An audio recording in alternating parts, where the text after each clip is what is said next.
to make sure everybody's ready to make the most of today's meeting. Right, first off, I'd like to thank our Board of Trustees for all their hard work. They're here today, some in person, some online. So if you see them, they've got ribbons on their name badges. Feel free to grab them and have a chat. They're all happy to be back and able to interact with the community. Advisory Council as well. Today's their easy day. We're just doing the members meeting, so we don't have any policy discussions, but they are here both online and in person. So it's a great opportunity to reconnect with those folks if you get the chance. And then also our NRO Number Council. Thank you very much, guys, for being here both in person and online.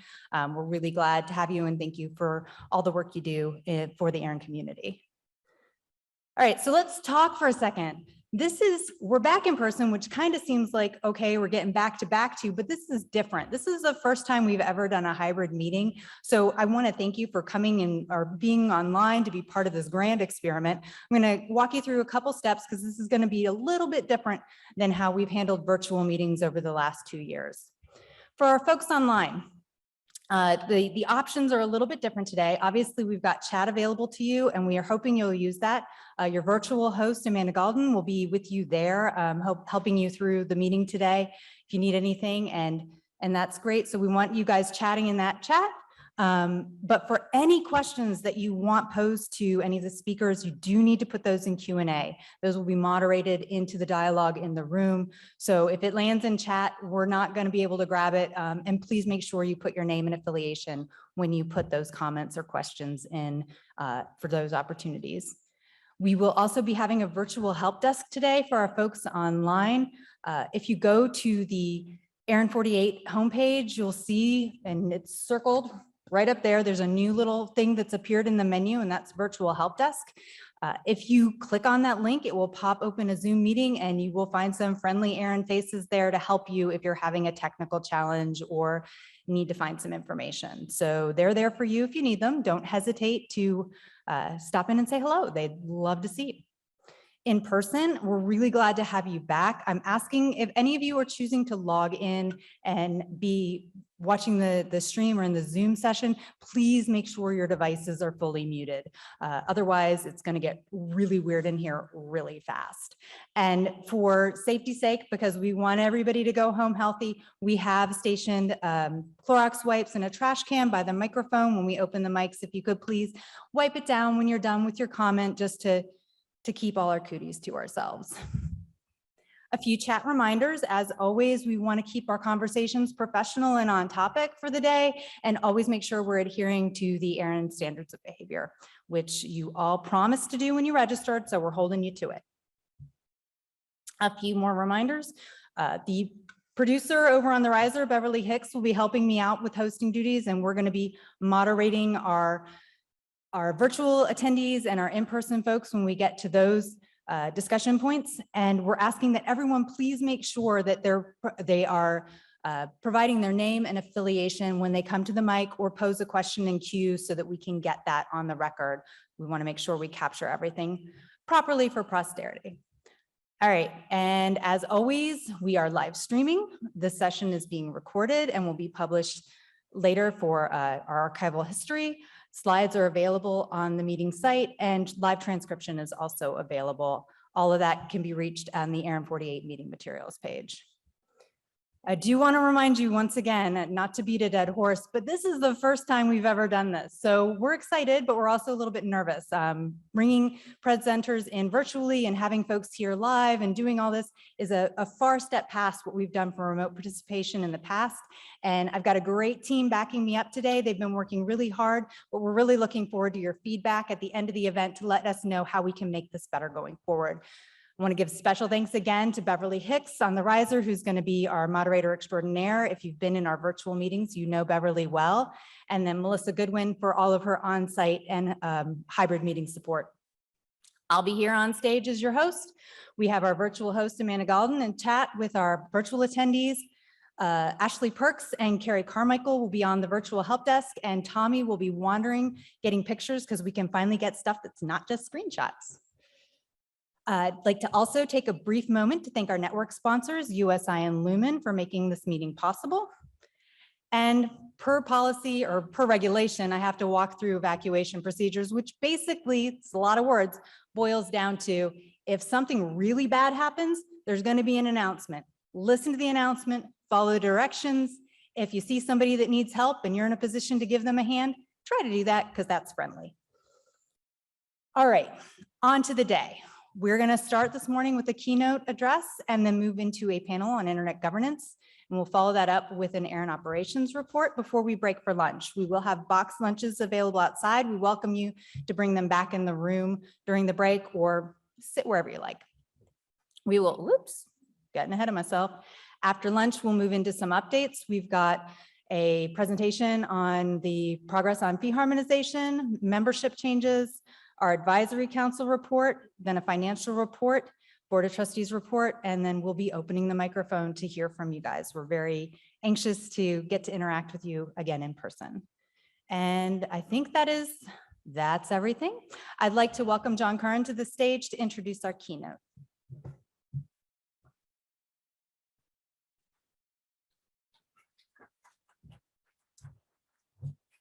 Thank you, Hollis. I'm John Curran, President and CEO of ARIN. It is my privilege to introduce a legend in cybersecurity.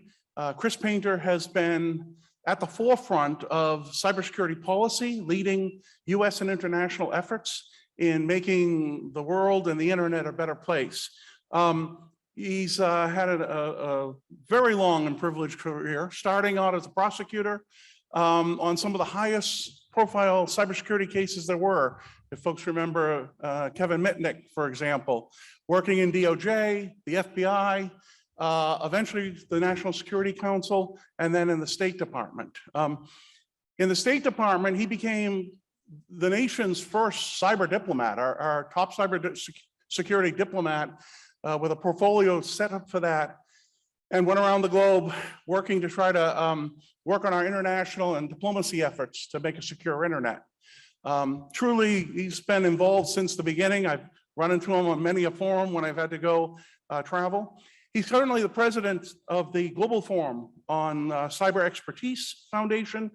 He serves on the Center of Internet Security as a non-resident advisor, senior advisor at CSIS, the Center for Strategic and International Studies.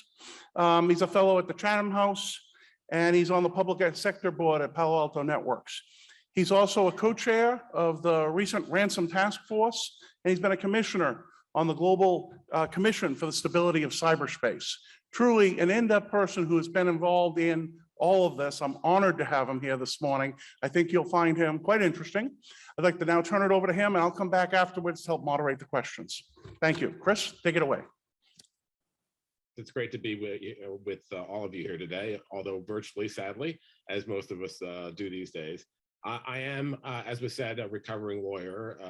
I don't think you ever recover from being a lawyer, but normally, especially in the beginning of a session like this, you would tell a joke to kind of break the ice. But the problem with lawyer jokes is that lawyers don't think they're funny, and non-lawyers don't think they're jokes. So I've decided to forego that. Maybe I'll tell a different joke later on. As I said, my background, I've been doing various aspects of cybersecurity and cyber policy now for about 32 years, which is a freaking long time, well before the web existed, certainly not before the internet existed, and really seen an evolution of both the threat and our response over that time.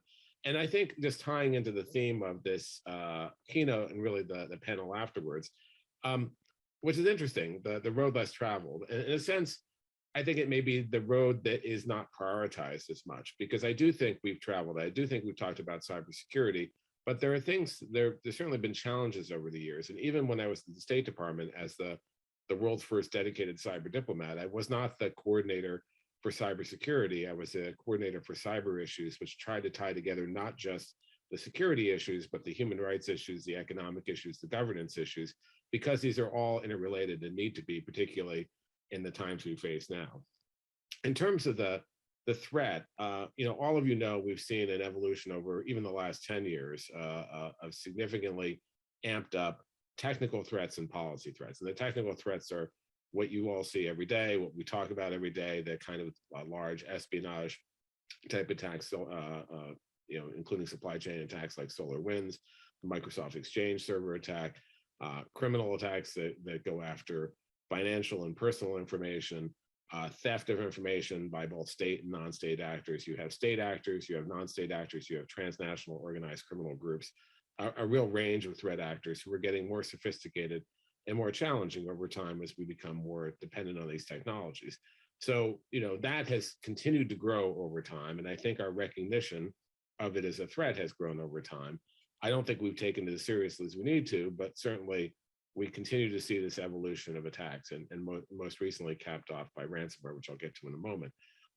This is all exacerbated, of course, by the pandemic, where the bad part of the pandemic is that you have, just like in almost any other crisis, criminal and even nation states groups targeting systems because we're even more dependent on these technologies than we had before.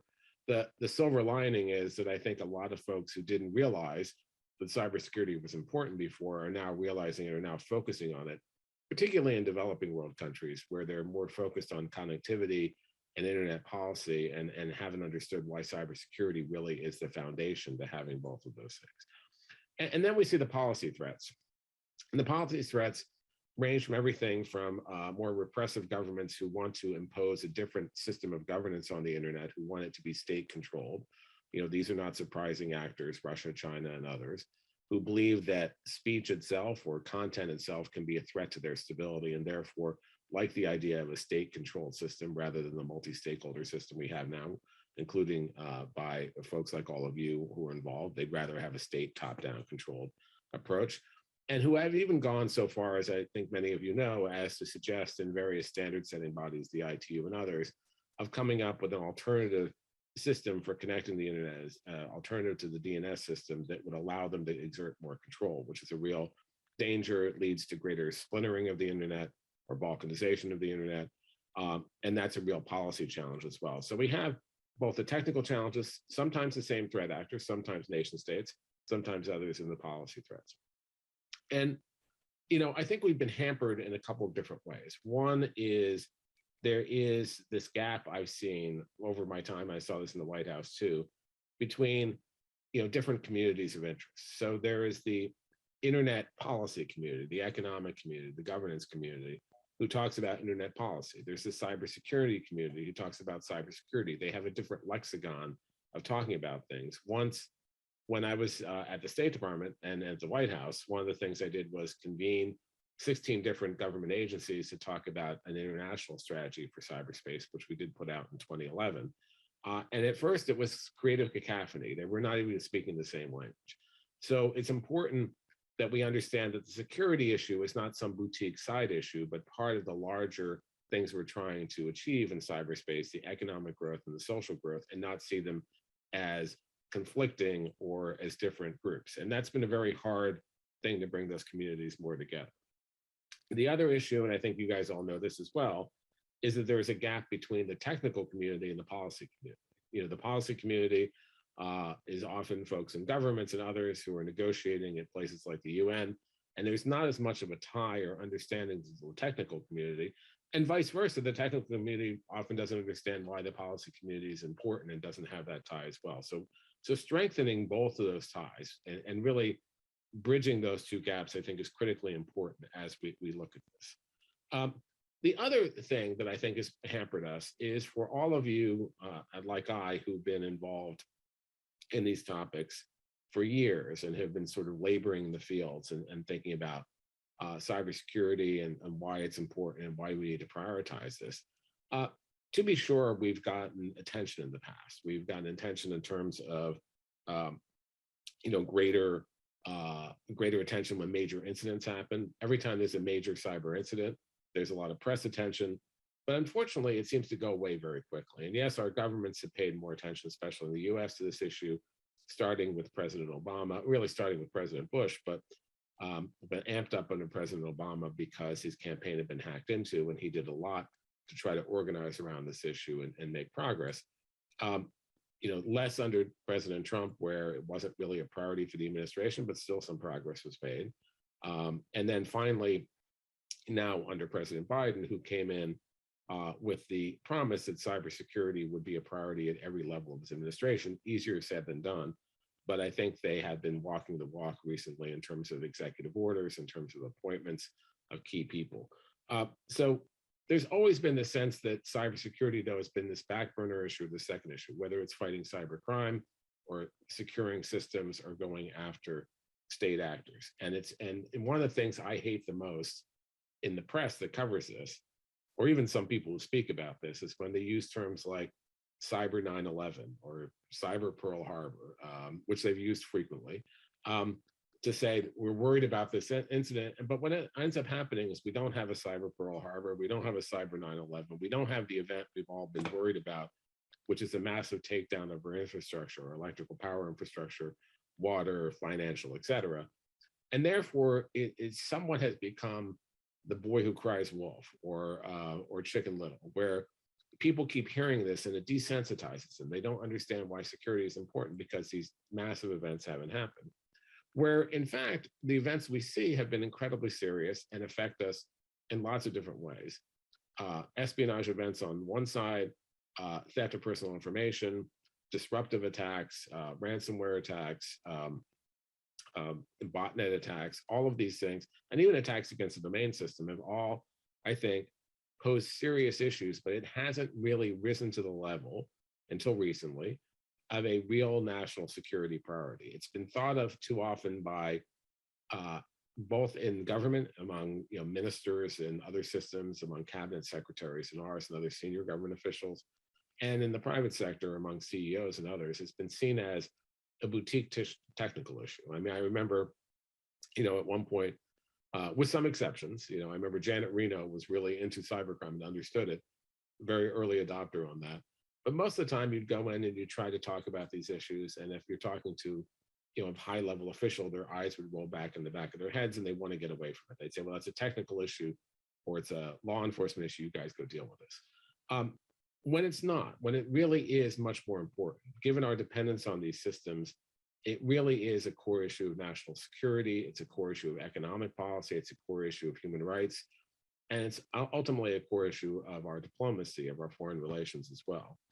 And although we've worked and traveled that road and pushed this for a long time with some successes and failures, with that sinusoidal wave of people like talking about the recent event and then going away, I think we've seen a change recently. And this is, I think, a really good thing that we haven't seen before. And the other thing I hate in the press is when they say something is a wake-up call, because we've had about 80 different wake-up calls over the years. Every major cyber event's been a wake-up call, and we seem to be easily to go back to sleep or not have the attention of the public or the policymakers, that political level attention.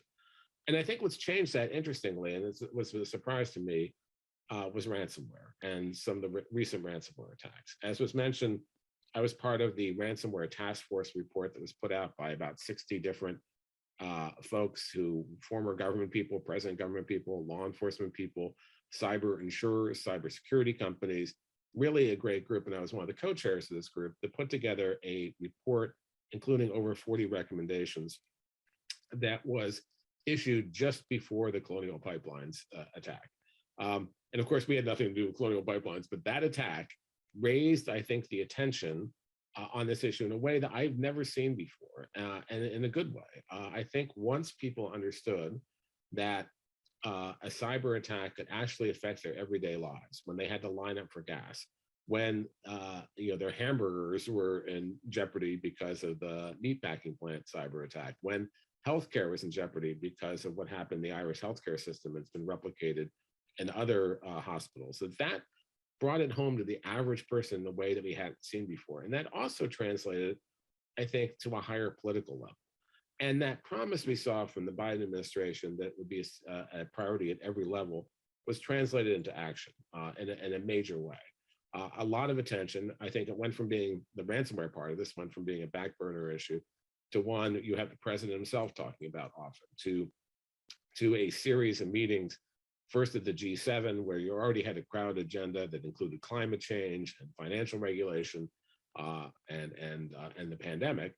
And it became a priority there, where the G7 leaders agreed to take action, where it was brought up to NATO and the EU, and then finally in the summit with Putin, it being one of the major issues. And so that transformation, I think, is critically important if we can sustain it, because we'll have sustained interest, resources, and priority on this issue, which we desperately need. So how do we respond? I mean, that priority level, that taking it seriously is the number one thing we need to do. And I think we're there, at least for now. And I hope we continue to be.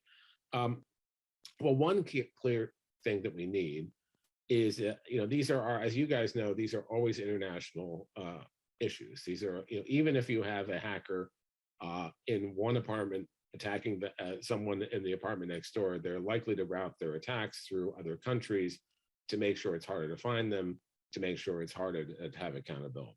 And that's true of nation states and sophisticated individual and criminal hackers too. So what we need really is unprecedented international collaboration and cooperation. We need to break down those silos that I talked about before so that we can have that cooperation between all these different communities, including the law enforcement and the technical community. There's been a lot done in two different areas that I'll just briefly touch on. One, on the policy front, I think there's been quite a bit of work done to set the rules of the road in cyberspace. So the UN has been focusing on, among state actors, is it a wild, wild west or wild, wild web out there, or are there some rules? And the great answer is, even among countries who disagree on many things, like Russia, the US, China, and others, there was agreement in 2015 that was reinforced just recently in 2 UN processes that, first, international law applies in cyberspace. That's critically important. It's not devoid. You don't need a whole new legal structure for cyberspace. International law applies when you get to that area of high-level cyber conflict or war, which we haven't had, despite all the hype we haven't had. But also, there's been agreement on some voluntary norms of cyberspace. Don't attack the critical infrastructure of another country when you're in peacetime. Don't go after the computer emergency response teams or CSIRTs because they're like the hospitals or the ambulances on the internet. So these sets of norms or rules, I think, are really important. And then the third part of this is confidence building measures, ways that you can coordinate and communicate with each other during a crisis and de-escalate. But those norms, I think, are critically important, because if countries abide by those norms, we'd be in a much better place, just in terms of nation state actors. And interestingly, another one of those norms was that countries should not allow their territory to be used by malicious actors to attack targets in other countries. And if another country asks them for help, they should give it. So this is, if you think about the ransomware issue, this is one of the core issues that we have there, which is the proliferation of a number of safe havens for these actors, so these actors can act with impunity.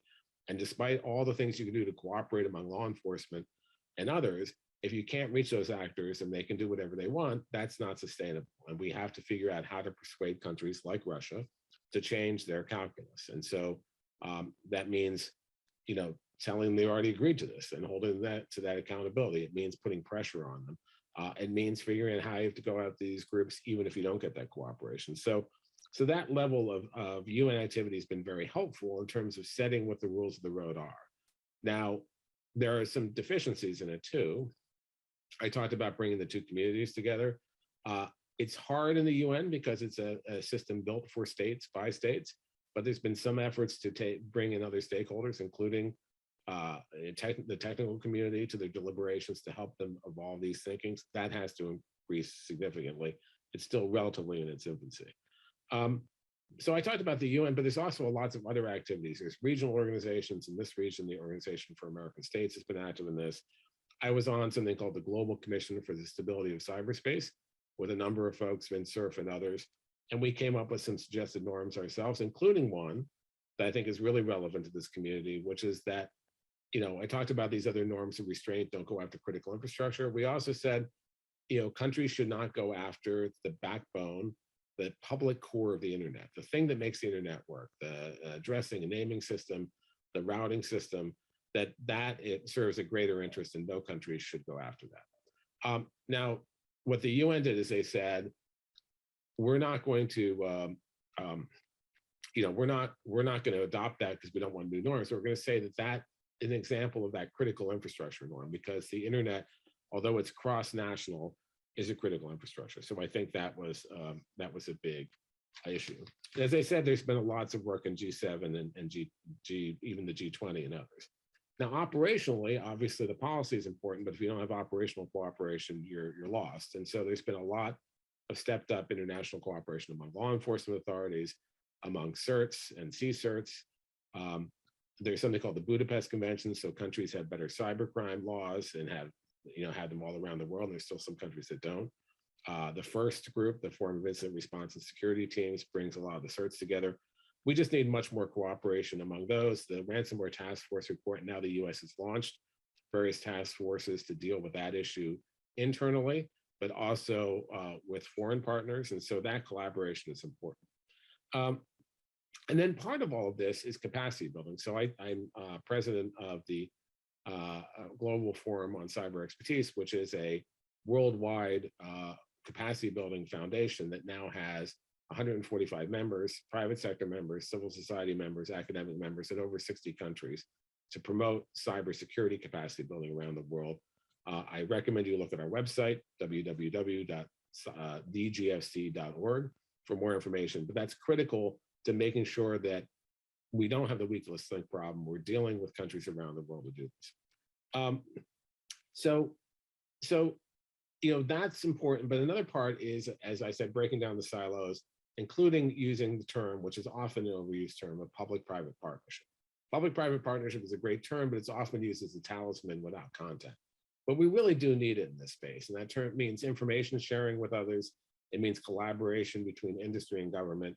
Again, ransomware has provided a fairly good template for that. There's been good work between Europol and the private sector. The US is setting up ways to deal with the private sector on this issue. Again, the task force was a very public-private partnership undertaking that we were part of, and that's really important. So bringing those together is important. But all this is great, and we need all of these things. And I know the panel will discuss these more, and I'll take some questions in a moment.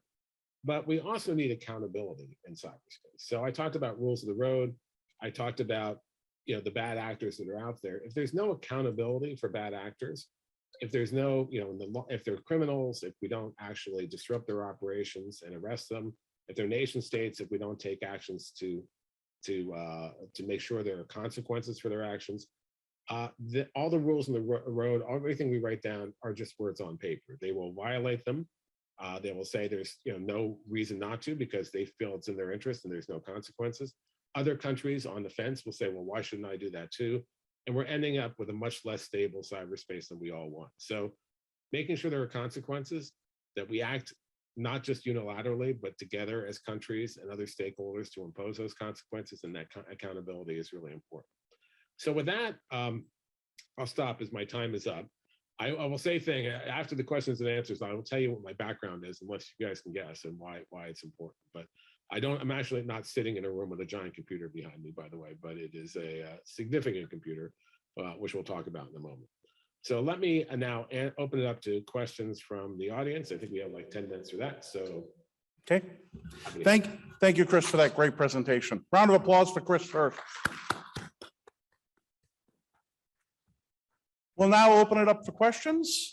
Please approach the center microphone if you're in the room. If you're remote, please talk to the remote moderator. If you are approaching Don't be shy. or in the moderator, please remember to state your name and affiliation as you are speaking. And I'm looking for questions virtually as well. Okay, it looks like we have a question in the room. Go ahead. Thanks, Chris. Appreciate you being here today and your perspectives on cybersecurity. Ron De Silva with Quantum Loophole. My question, just to kind of bring the broader issue of security to this audience, I think about who is data and how that is important in prosecuting criminal activity and chasing down bad actors and trying to coordinate that across different domains. We've seen how in the domain name space, that's been pretty much turned useless because of GDPR compliance issues and trying to find ways to protect privacy, but then also still have data available to help facilitate law enforcement. And I think about here in the namespace, right, we have similar challenge. We have all this data that's available and could be used to help facilitate addressing cybersecurity issues. But what lessons do you think can we pull from what has happened in making who is information useless in the DNS and how that could potentially impact the numbering community, and what do we do more broadly on how do we deal with that issue? Thanks. Well, I think it's a prime example of communities not coming together. So I think when the GDPR was passed, it wasn't intended for it to have this effect. I mean, I think if you talk to the people who were involved in it, you know, they were focused solely on privacy. They really weren't talking robustly to the law enforcement community or even the technical community on the cybersecurity side. They were focused on the privacy issues.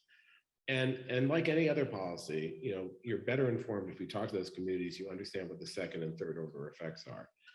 They're trying to address it. I know ICANN's been trying to address it. There's been discussions in Europe to try to address it. I think generally the reception is that's not what we wanted to happen. So maybe there'll be some solution. But you're quite right, you know, especially in the beginning of an investigation, that kind of data is critical because it helps you get further on to the point where you're using, you know, other kinds of legal processes, you're cooperating with other countries. So you know, I hope that doesn't spread to this community as well. But what I'd say is, you know, it's important to have that dialogue with the other parties involved, including the privacy advocates and the privacy parties, to make sure that they understand what the issues are. I remember years ago, long before the GDPR, we were negotiating. You know, I was then representing the G8, I guess. It was the G8 high-tech crime chair, and I participated in a meeting in Brussels about a prior version of this, which basically said all data had to be anonymized or destroyed. And there was an exception. There was no exception for security. So, you know, you can imagine if you got rid of all your data, you'd be very hard to trace criminal and other incidents.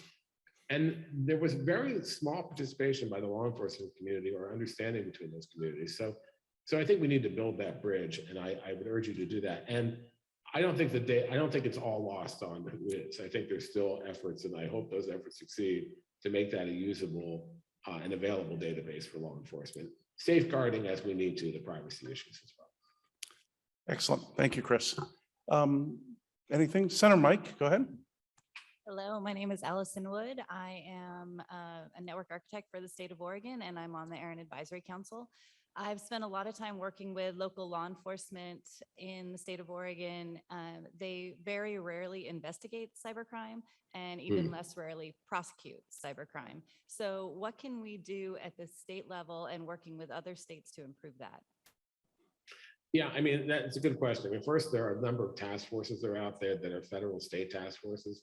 So the FBI and Secret Service will work with countries, and we'll work with states and localities too. The other thing is, I have some sympathy for state and local officials who are dealing with lots of different issues and not given the resources or training. So we need to make sure they're getting that as well. And this is a role that you guys in the technical community can help. You can help like sensitize them, train them on this. The third thing is, even if they think it's small potatoes in a particular case they're looking at, if you aggregate these cases, it turns out it's often the same actors. So there's a number of databases and law enforcement tools, the National White Collar Crime Center and others, who try to aggregate this data in a way so that then local authorities will say, yeah, this is worth me pursuing because it's here. The fourth challenge is it's often like multi-state or international, and they're not usually equipped to deal with that. And that means, again, a partnership between the federal and state authorities. So it's not an easy answer. There are some really good local authorities out there. LAPD has been very active, New York PD. I mean, there's a number of the bigger departments, but this has to be, given that we're all going digital and this is going to continue, this has to be a priority for local actors too. And part of it's also just working with state governments to make sure they're funding and prioritizing it too. And maybe the ransomware thing is another, it's another leverage point to do that. Right, absolutely. All right, thank you. We have a question virtually. David Huberman from ICANN. Chris, what would you say to a regulator who thinks the root server system needs to be regulated to ensure availability and security for the regulator's citizens? What do you find is a useful tact to disabuse the regulator of this notion?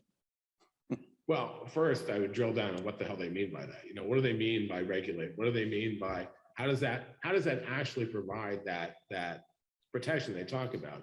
It often boils down to not really that, but they want some control. They want the root server to be in their country, or a root server, or a number of root servers. So it's more of a political issue often than it is actually a security issue. So the way I'd combat it is really talk about the security issues, talk about why the name system is set up, why there are mirror servers out there, why it's survivable, why there's security built in. And also talk about the fact that even if you had a domain server in their area, that doesn't give them much more control or ability given the way the system is architected. So I think the best way to fight back against that is just with the actual real truth technical arguments. Now, because it's a political issue, you only get so far with that. But I do think a number of countries, like-minded countries, the US and others are attuned to that and understand that, simply giving a country a domain server doesn't cure their issues, and it's more of a political statement, and that needs to be part of our policy, is to have those discussions. And maybe say to them, look, here's other things you can do, and here's other things in terms of capacity building we can do for you that will actually help you, substantially, instead of the symbolic thing of having a server in a root in your country. Okay. Thank you, Chris. Senator Mike. Leo Vigoda and Polis LLC. Yeah, louder. Leo Vigoda and Polis LLC. So you used the phrase cyber 9/11. We had a health 9/11, and that saw a massive diversion of people who went into the office to doing all of their work over the internet. Did that create what will become your cyber 9/11, or is the out-of-the-box security configuration for all of the online services we use good enough? So as I said, I don't like the term cyber 9/11 because it puts all of your expectations on one giant event that will change everyone's attitude. Yes, that happened with the pandemic to some extent. We'll see over the years how much we stick with this. But you're right. I mean, the fact that we are now so reliant on these technologies to do everything, to work, to even talk to each other, I think it's put a greater emphasis on it. But it's also a vulnerability. If you can go after these systems, if you can take it down, I think that you can see that. Now, the good thing is the folks, yes, criminals have capabilities, but they don't have capabilities to have a sustained takedown. They can't do it for weeks and months. Nation states may have that capability, really sophisticated ones. They don't really have an incentive to do that unless we're actually at war with them. And so at a high level of deterrence, it's worked because we haven't seen the takedowns of the electrical power system or others. We've seen things in the Ukraine and other places where there's already conflict, but we haven't seen that. And I think it's because the nation states who can do that recognize that if that happened, there would be a very, very strong response. And so they step back from that line. The under the radar stuff, the stuff that is the norms are trying to address, that's more problematic. So my short answer to you then would be, I hope not. I hope we don't have a cyber 9/11 at any point. I don't think we needed to call attention to this. And maybe the ransomware Colonial Pipelines, which is an isolated event, was enough to get people interested. Thank you, Chris. Thank you. I'd like to tell people if you have questions now, remote or in person, get them lined up now because we're going to close the mics very shortly so we can stay on schedule. Virtual is clear. We can go to Center Mike. Kevin Bloomberg, The Wire, and member of the NRONC. We've been in an interesting time, obviously, over the last 18 months. The security posture, when we went into what many had full lockdown, really showed the weaknesses, and the miscreants definitely abused those weaknesses. A lot of companies improved their security posture, and a lot of them did it not because of the usual reasons. A lot of them were done because insurance companies got sick of paying out. And it's actually good that we're now seeing industries that have been very quiet about it. Yeah, we'll handle it. It's just a risk. It's an actuarial table. Going, no, we need to see this, this, this, and this for your regular company. My question, though, is many of the things that you mentioned seem to be the not the actual root cause problems, except for one, which is the safe haven issue. Is that your opinion as well, that if safe haven got addressed and there were no safe havens for what is going on, many of the problems that we have today would become much easier to solve, or more importantly, would dissipate out to much smaller groups of gangs? I don't think it's as simple as that. I think safe havens are a major impediment, certainly. especially with these ransomware groups and going after them. If they can act with impunity because Putin doesn't really care if they're not attacking Russian targets, that, for instance, that's a huge problem. But I also don't think if we got rid of safe havens, that'd be the end of the game. I mean, it's still difficult to go after these criminals. It's, you know, we still have nation state actors. I do think it's a big step. And to your point, your earlier point, I do think companies and others are taking cybersecurity more seriously, but they're still not in some sectors. I mean, the fact is, when we talk about critical infrastructure, it's critical for a reason. We need to survive without, you know, can't survive without it, or it creates major crisis. And maybe the time has come, and I know this is controversial, that we need to set standards for critical infrastructure. They need to, you know, the market hasn't worked in that sense, and we have to actually do something. So I think that'd be a big part of the solution too. It's not just getting rid of the safe havens, it's hardening the targets and making sure we're not wide open to attack. Thank you. Remote questions? No, we're all done. I'd like to thank. Let me Go ahead. just finish with what the background is. So for those of you who know me, I'm fond of movies where computers or hackers are the main characters. I had like 30 different movie posters on my wall at the State Department, including you know, War Games and Terminator and The Net and all those others. But this one is the story behind this one is my favorite movie, computer movie. Is a very dystopian one, as many of them are, called Colossus: The Forbidden Project. 1970. I saw it when I was in grade school. Sat through it twice. Tells you something about my personality. Where it's the first movie where computers took over the world. The U.S. builds Colossus to control its nuclear arsenal, have perfect deterrence, take the man in the middle. The Soviets steal the information, they build one too. They talk to each other, they become self-aware, they take away all civil liberties and to protect humankind from itself. Now this is the actual Colossus in Bletchley Park, if you ever have a chance to go there. This was used to break the Nazi Lorenz code, so higher than the Enigma code. The first digital electronic programmable computer apparently in the world, kept secret by the Brits into the mid-70s, so they lost the commercial advantage. But this, unlike the movies, this is actually something that helps save the world. So I'll end with that and look forward to the panel discussion. Thank you, Chris. Wonderful job. At this time, I'd like to turn it over to Leslie Nobile, who will moderate our upcoming panel. Yes. Should be right there.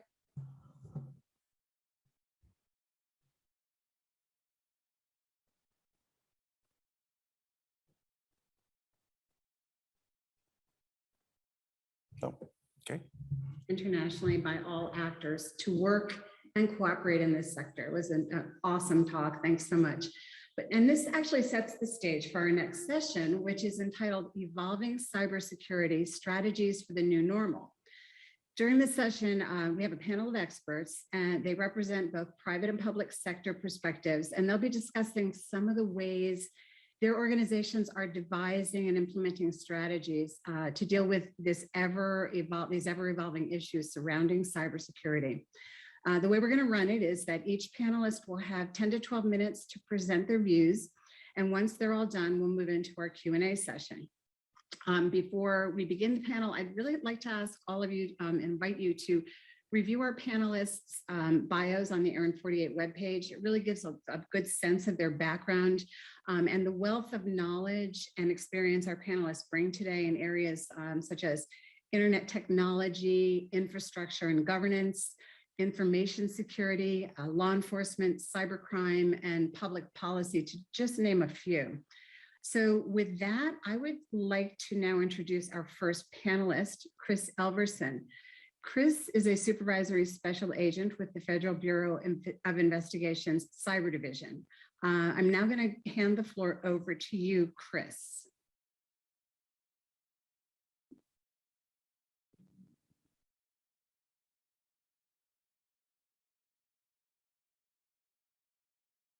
Okay, thanks, Leslie. Are my slides coming through okay?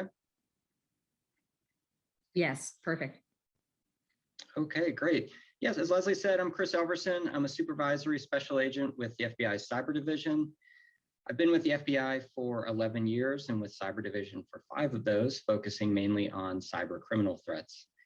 When it comes to evolving cybersecurity, I wanted to highlight some simple examples of innovative programs that we've developed to assist with investigations and victim notification and mitigation.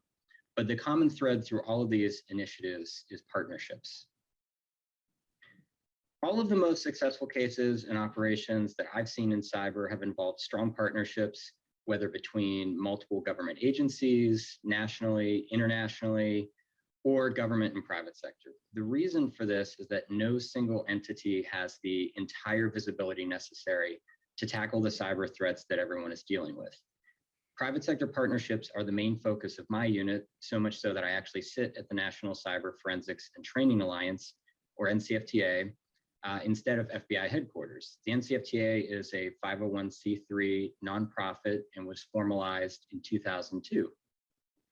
They have over 155 formal partners, including the FBI, Secret Service, HSI, and Postal, in addition to all of their private sector partners, such as major financial institutions, retailers, cybersecurity companies, universities, and others. The NCFTA provides a common space for all of us to collaborate, albeit a little less face-to-face since COVID, but we are still able to get together, share data, share threat intelligence, and understand which threats are impacting industry the most, all within a framework that keeps everyone's lawyers happy.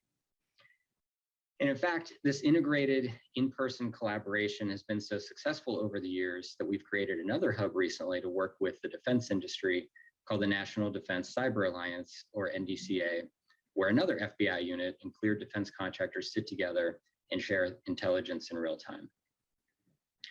But the real secret to all of this, all of these partnerships and sharing, is true bi-directional sharing and not the one-way street that we as government have sometimes been guilty of in the past. This sharing takes on many forms, but might include banks sharing accounts where they've detected fraud, the FBI sharing IOCs associated with an APT group in a format that industry can actually use to defend their networks, or a researcher sharing online accounts linked to human trafficking or other crimes. Lastly, we're always trying to expand our circle of collaboration by hosting conferences or summits on the big topics of the day, like business email compromise or ransomware, speaking at events such as this one to hopefully meet new partners who are equally passionate about fighting cybercrime and defending their networks against cyber adversaries. With that in mind, of course, please feel free to reach out to me after the panel today if you have ideas on how we can collaborate to make a bigger impact. The International Task Force is an effort that began in 2011 with a handful of countries and has grown each year to include over 20 countries in 2019. The concept is that we invite a representative from each participating country to live in the United States and work with us and our NCFTA partners side by side for 30 to 45 days. While our foreign law enforcement partners are here, sharing the same office space as us, we are able to collaborate in a very close and continuing way on common cyber threats. With cyber, you can have victims in one country, actors in a second country, and infrastructure in a third country, and lots of other things in lots of other countries. The power of bringing all of these countries under one roof really cannot be overstated. But in addition to what gets accomplished just in the short time that our foreign partners are actually in country with us, we also build powerful, lasting relationships that often last the rest of the participants' careers. When cyber criminals can create and tear down infrastructure daily, the speed of traditional international cooperation is not sufficient. Formal legal process between countries can take 6 months to a year, sometimes if we're lucky, which is just not fast enough. By developing personal, trusted partnerships, we are able to action international components of an investigation in minutes instead of months. To top it off, every foreign partner that we work with has unique expertise and capabilities, and we all get stronger by sharing best practices with one another, from how to conduct certain types of investigations to sharing custom tools and analysis techniques. It also helps to understand who is in the best position based on each country's local laws, capabilities to conduct arrests or seize assets and proceeds of these crimes. We all know that phishing continues to be a major problem and is one of the leading ways that victims get compromised. One private sector partner we work with was trying to tackle this problem, in part by collecting phishing kits from all of the phishing sites they were discovering across the internet. And when I say phishing kit, I'm referring to the collection of HTML, PHP, images, and other files that make up a phishing site. When this partner explained to us what they were doing, we thought this was a great opportunity to build something, and the NCFTA began creating a repository to store all the valuable intelligence that's contained in a phishing kit, like the URL it was hosted at, the monikers used by the creator of the kit, and in many cases, a link to where all the stolen credentials are being stored. And to make the repository as useful as possible, they included an API that allows partners to connect to this source of intelligence. So if any of you out there are collecting phishing kits, please reach out to me and I'll put you in touch with the NCFTA so that you can contribute and get access to this resource. Partners can submit phish kits that they encounter. They can search for kits that match certain criteria to help them with their own investigations that they're doing, and they can download kits of interest for further examination and intelligence gathering. For us as law enforcement, the most valuable data in the kits is where the stolen credentials are being sent, which is most often an email account. Having access to the kits to be able to make the link between the phishing website and where the stolen credentials are actually stored is huge for us and enables us to do search warrants on those emails where we can learn more about the bad actors behind the account and get access to the stolen credentials, which is a great segue to my next topic. So one example of using our partnerships to solve difficult problems is the initiative we developed with the Have I Been Pwned service. During the course of an investigation, kind of like I mentioned in the last example, we might uncover anywhere from thousands to millions of compromised victim passwords. These often come from search warrants served on email accounts or servers under the control of bad actors. The challenge for us is, how do we notify so many victims? Traditional approaches don't appear to make sense. Even if we could send letters or emails, knock on doors, or call millions of victims, would any of it look credible to a victim, or would they think it's just another scam? And more importantly, would it be actionable by victims? So for anyone not familiar with Have I Been Pwned, they provide a free service where they host public breach data and known compromised passwords in a hash format separate from any other identifying account information. What the FBI has agreed to do is to provide compromised passwords in the same hashed format to Have I Been Pwned so that they can include these passwords in their data set. This is a very different approach to victim notification than we've taken in the past, but we believe it's going to be more effective than any other method at this scale. Because the data is freely available, it's incorporated into many services that people already use, such as password managers and browsers.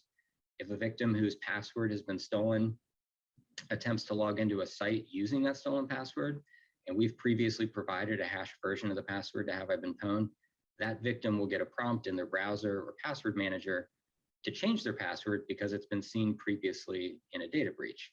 We feel like this gives us the best possible chance of notifying and mitigating victims of stolen passwords at scale, and we're really excited to begin rolling out this new capability. The last example I'll give today is the Internet Crime Complaint Center, or IC3, which you can access on the internet at ic3.gov. IC3 is the FBI's main complaint intake point for cybercrime and related internet fraud schemes. Reporting crime via IC3 is really important because it's one of the best ways for us as law enforcement to know which crimes are causing the most damage and where we should focus our attention. But specifically, for any fraud like BEC, romance scams, and others where money has been wired to a fraudulent bank account, the faster that a victim files an IC3 complaint, the better chance there is of getting the money back and preventing a loss. When a complaint with a loss amount is filed with IC3, it gets automatically triaged, and if certain criteria are met, it gets passed to an analyst for additional action. In cases we are likely to be able to stop a fraudulent wire transfer or have it recalled, the analyst reaches out to the affected financial institutions in an attempt to stop the funds. If the victim did not provide enough information to the IC3 complaint, the analyst notifies the closest FBI field office to the victim so that the office can attempt to contact the victim and get the missing information to hopefully continue the process of stopping the wire or getting it recalled and minimizing the loss. In 2020, based on over 1,000 incidents that met the criteria, due to IC3's partnerships with all of the major financial institutions, they were able to stop the fraudulent transfers 82% of the time, which amounts to over $380 million in loss prevention. Besides this being a great success story to highlight, of what well-developed partnerships can do, I want to use this as a reminder too that if anyone who's watching this falls for one of these scams or knows someone who does, please file an IC3 complaint as quickly as possible to increase your chances of stopping that wire and getting your money back. So in summary, those were just a few examples of how we focus on partnerships to evolve our approach to cybersecurity investigations. Some of our partnerships with other federal agencies are more involved and involve more complex responses, especially when dealing with challenging problems like ransomware. And I think you'll see more examples of those in the future. With that, I can either take questions or maybe questions are being held till the end. Thank you. Great. Thanks so much, Chris. I really appreciate that. It was great to hear about some of the FBI's initiatives to combat cybercrime. It was particularly interesting to hear about your partnerships with industry and private sector. So that's very interesting and great stuff. We're going to change the order of our speakers. One of our speakers is apparently having issues getting on. So that would be Neil Harper. So we're going to put him toward the end, and I'm going to introduce Richard Leaning. Richard is the Director of Trust and Safety with Cloudflare. So we're going to hand the mic over to him. Thanks, Dick. Yeah, good morning, good afternoon. Shame I can't be there at ARIN. I normally go there for the people who know me, and I've seen some usual suspects at the mic already this morning. Hello, Kevin and the rest of the guys there. Yeah, I'm from Cloudflare now, and before I was at RIPE NCC for 4 years, and before that I was a law enforcement officer at Europol dealing with cyber investigation. So I understand the frustrations of law enforcement community and now obviously industry who I work for now. And it was interesting to hear Chris Painter because we used to do the G8 together in many years ago when I had hair and he was the chair and I was the UK delegation. I just want to briefly touch on some of the bits that both Chris's have just said, and I'll just talk a bit about what the industry are doing at the moment. It's interesting to hear about cyber threats and policy threats. I don't think the industry will call them policy threats. They're policies that come in that we have to deal with as a global company and see how we navigate and maneuver ourselves through those. But one thing that Chris Penny did mention, which is highlighted in my career, and this is part of my job at Cloudflare, is stakeholder engagement, which includes law enforcement, technical community, government policy, certs.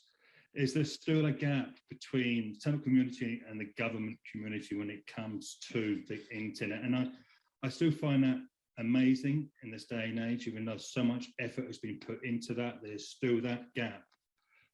Understanding of how the internet works and how the governments want to introduce policy, regulation, legislation on the internet. That's still a challenge, and I don't know how to solve that. One of the things that keeps popping up is this ransomware, and how do we stop that? And it's not ransomware particularly, it's all crime. And one of the challenges when I was a police officer, and I'm sure the law officers are having now, is identifying individuals or group individuals that commit these crimes online. And maybe the focus should be is preventing these crimes to happen in the first place. Prevention and disruption is the way forward, not prosecution purely.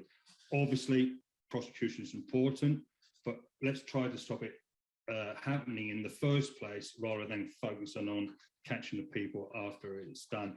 Which sort of brings me on to what the industry are doing now, especially in the last 2 years, where overnight we've gone from securing workplaces, places of business from cyber threats to individual homes. So instead of having one building, suddenly these companies, no matter if you're small, medium or large, had to look after hundreds of buildings, thousands of buildings, depends what size your company are.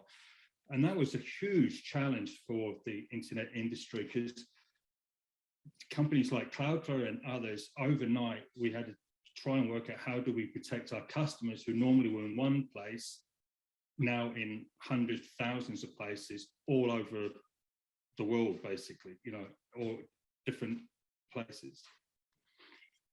So what is this industry be doing? I think for companies, they're moving away from having their own internal security departments, IT departments, into moving towards, you know, companies that look after the whole footprint, the whole infrastructure that they have, and letting them deal with it.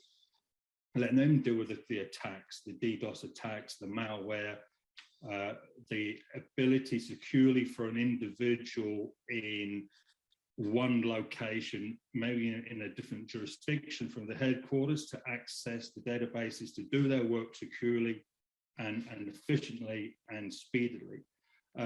Even from having Zoom calls like this is the new norm. Hopefully it won't be the new norm completely forever. Probably, you know, how do you make these conversations secure? Whereby normally you just have a meeting in an office and you discuss company's details, sensitive details, and then, you know, you've moved on from there, but now it's all over the internet. So how secure is that internet? And I can remember, because part of my role is speaking to law enforcement, and when COVID happened, trying to find a communication medium that I could actually speak to law enforcement was a challenge. They didn't like Zoom, or they didn't like Teams, or they didn't like Skype, or, you know, so it was even hard to speak to law enforcement because they didn't know how to use. They weren't allowed, they knew how to use these systems, but because of internal security policies, they couldn't speak to us outside world using things like Zoom or whatever that is. But that's obviously, it's now changed. So what the majority of the industry and what the you know, our customers especially are asking is that we look after them. We look after the whole footprint to prevent them being attacked in the first place. And we do that. We have, you know, there's things called Zero Trust services out there that looks after the whole portfolio of customers, no matter what size they are, small to the big ones, to protect their internet footprint, their internet properties, their website properties, and looking after the whole infrastructure with one place. Obviously, there's challenges with that because, you know, as we've seen some of the outages that we, you know, Facebook have had recently, I mean, they're all internal issues, not cyber attacks. But is the difference between centralized and decentralized, and how that works, and make sure they're always available to their, you know, to our customers, and so forth.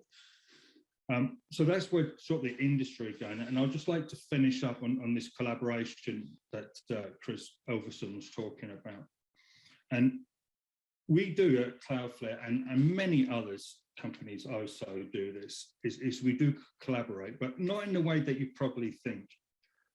We collaborate in the educational side more than anything else, because the internet is so dynamic, it changes weekly, if not daily, that it's very hard for law enforcement globally to keep up with the changes. And we get asked numerous times, can we take a website down? Can we block an origin IP? Can we do that? And it's just not technically possible. Or we get a request, can you tell me who was using this IP address 6 months ago, a year ago, the date stamp?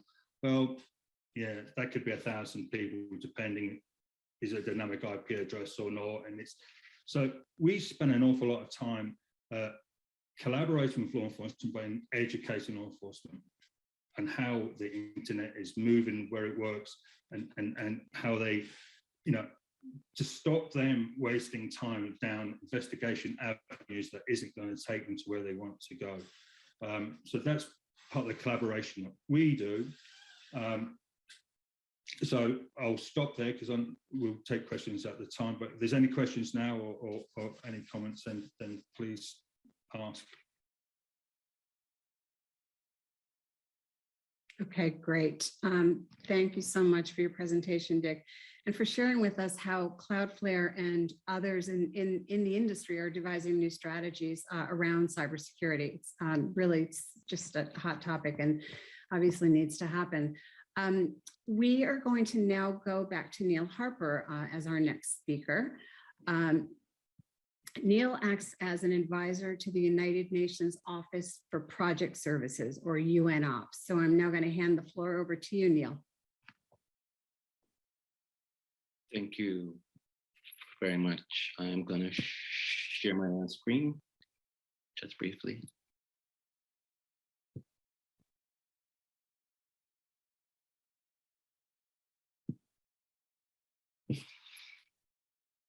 Okay, so basically, yes, I'm currently in the position of Chief Information Security Officer at the United Nations Office for Projects Services. And we're a unique United Nations agency from the perspective that we're self-funded.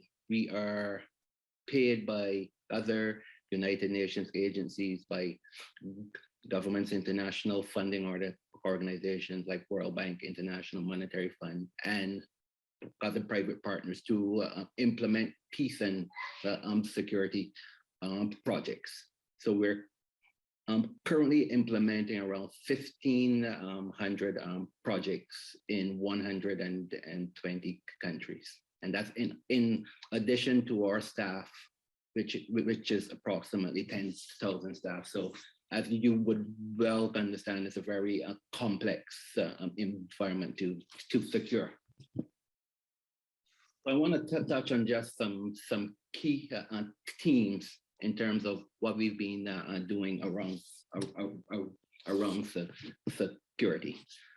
In the last year, as you know, we've transitioned to a remote working environment. We've had to look at, how do we better secure our workforce? And I think what was very good, or what we had planned in advance, is that we had moved to a cloud first strategy. So we were very prepared to manage a secure workforce. We had basically implemented all cloud apps, federated identity, single sign-on. So a lot of our transition was really focusing on building additional capacity to ensure that our staff better understood their responsibilities in a working from home type of environment.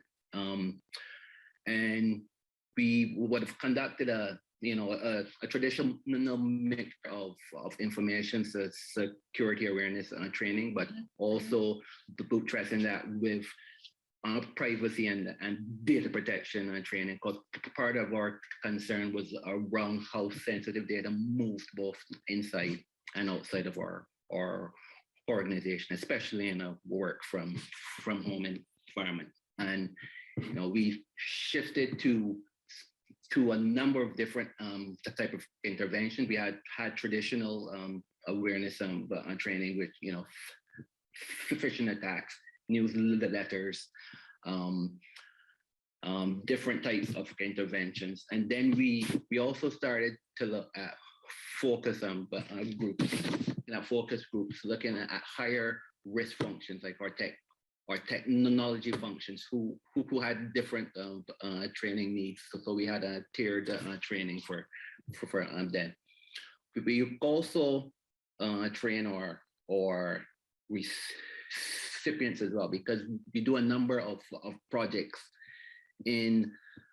around the world, and we looked at how could we expand our security awareness training to our field offices as well, because we did have a lot of recipients who would be managing some of our projects on RB that have. So how to integrate them through different form factor type of training, using tablets, using mobile devices. And what was also important was the multilingual approach as well, because we do work in several different languages. We also had a number of projects looking at capacity building as well in Eastern Europe, Africa, and other places where we were supporting the training of the recipients. For example, for in certain countries, we're building out new data centers. We would train their staff on building secure data centers, looking at physical security, helping them to progress to becoming certified in ISO 27001 and SOC 2. So really focusing holistically on both our own internal workforces, but also the recipients of the projects that we were delivering in the field. We had also partnered across the United Nations agencies, and we had formed a United Nations information security steering committee, where all of the various United Nations agencies, up to like 27, we would come together and we would develop norms and standards for different security, whether it be technologies, whether it be processes or training to better develop the United Nations system personnel to better respond to these cyber threats. And we had also had interventions, of course, at the UN Secretariat stage in terms of the GGE, as well as the open-ended working group, where we were looking at international cyber norms, cyber diplomacy, ensuring that state actors understood what behaviors were expected online, and it's ensuring that they not just understood those behaviors, but they committed to those behaviors through policy changes and the national political stances as well.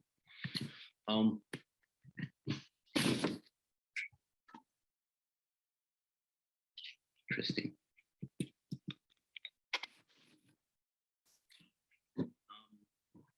I also want to talk about the development of our secure applications, or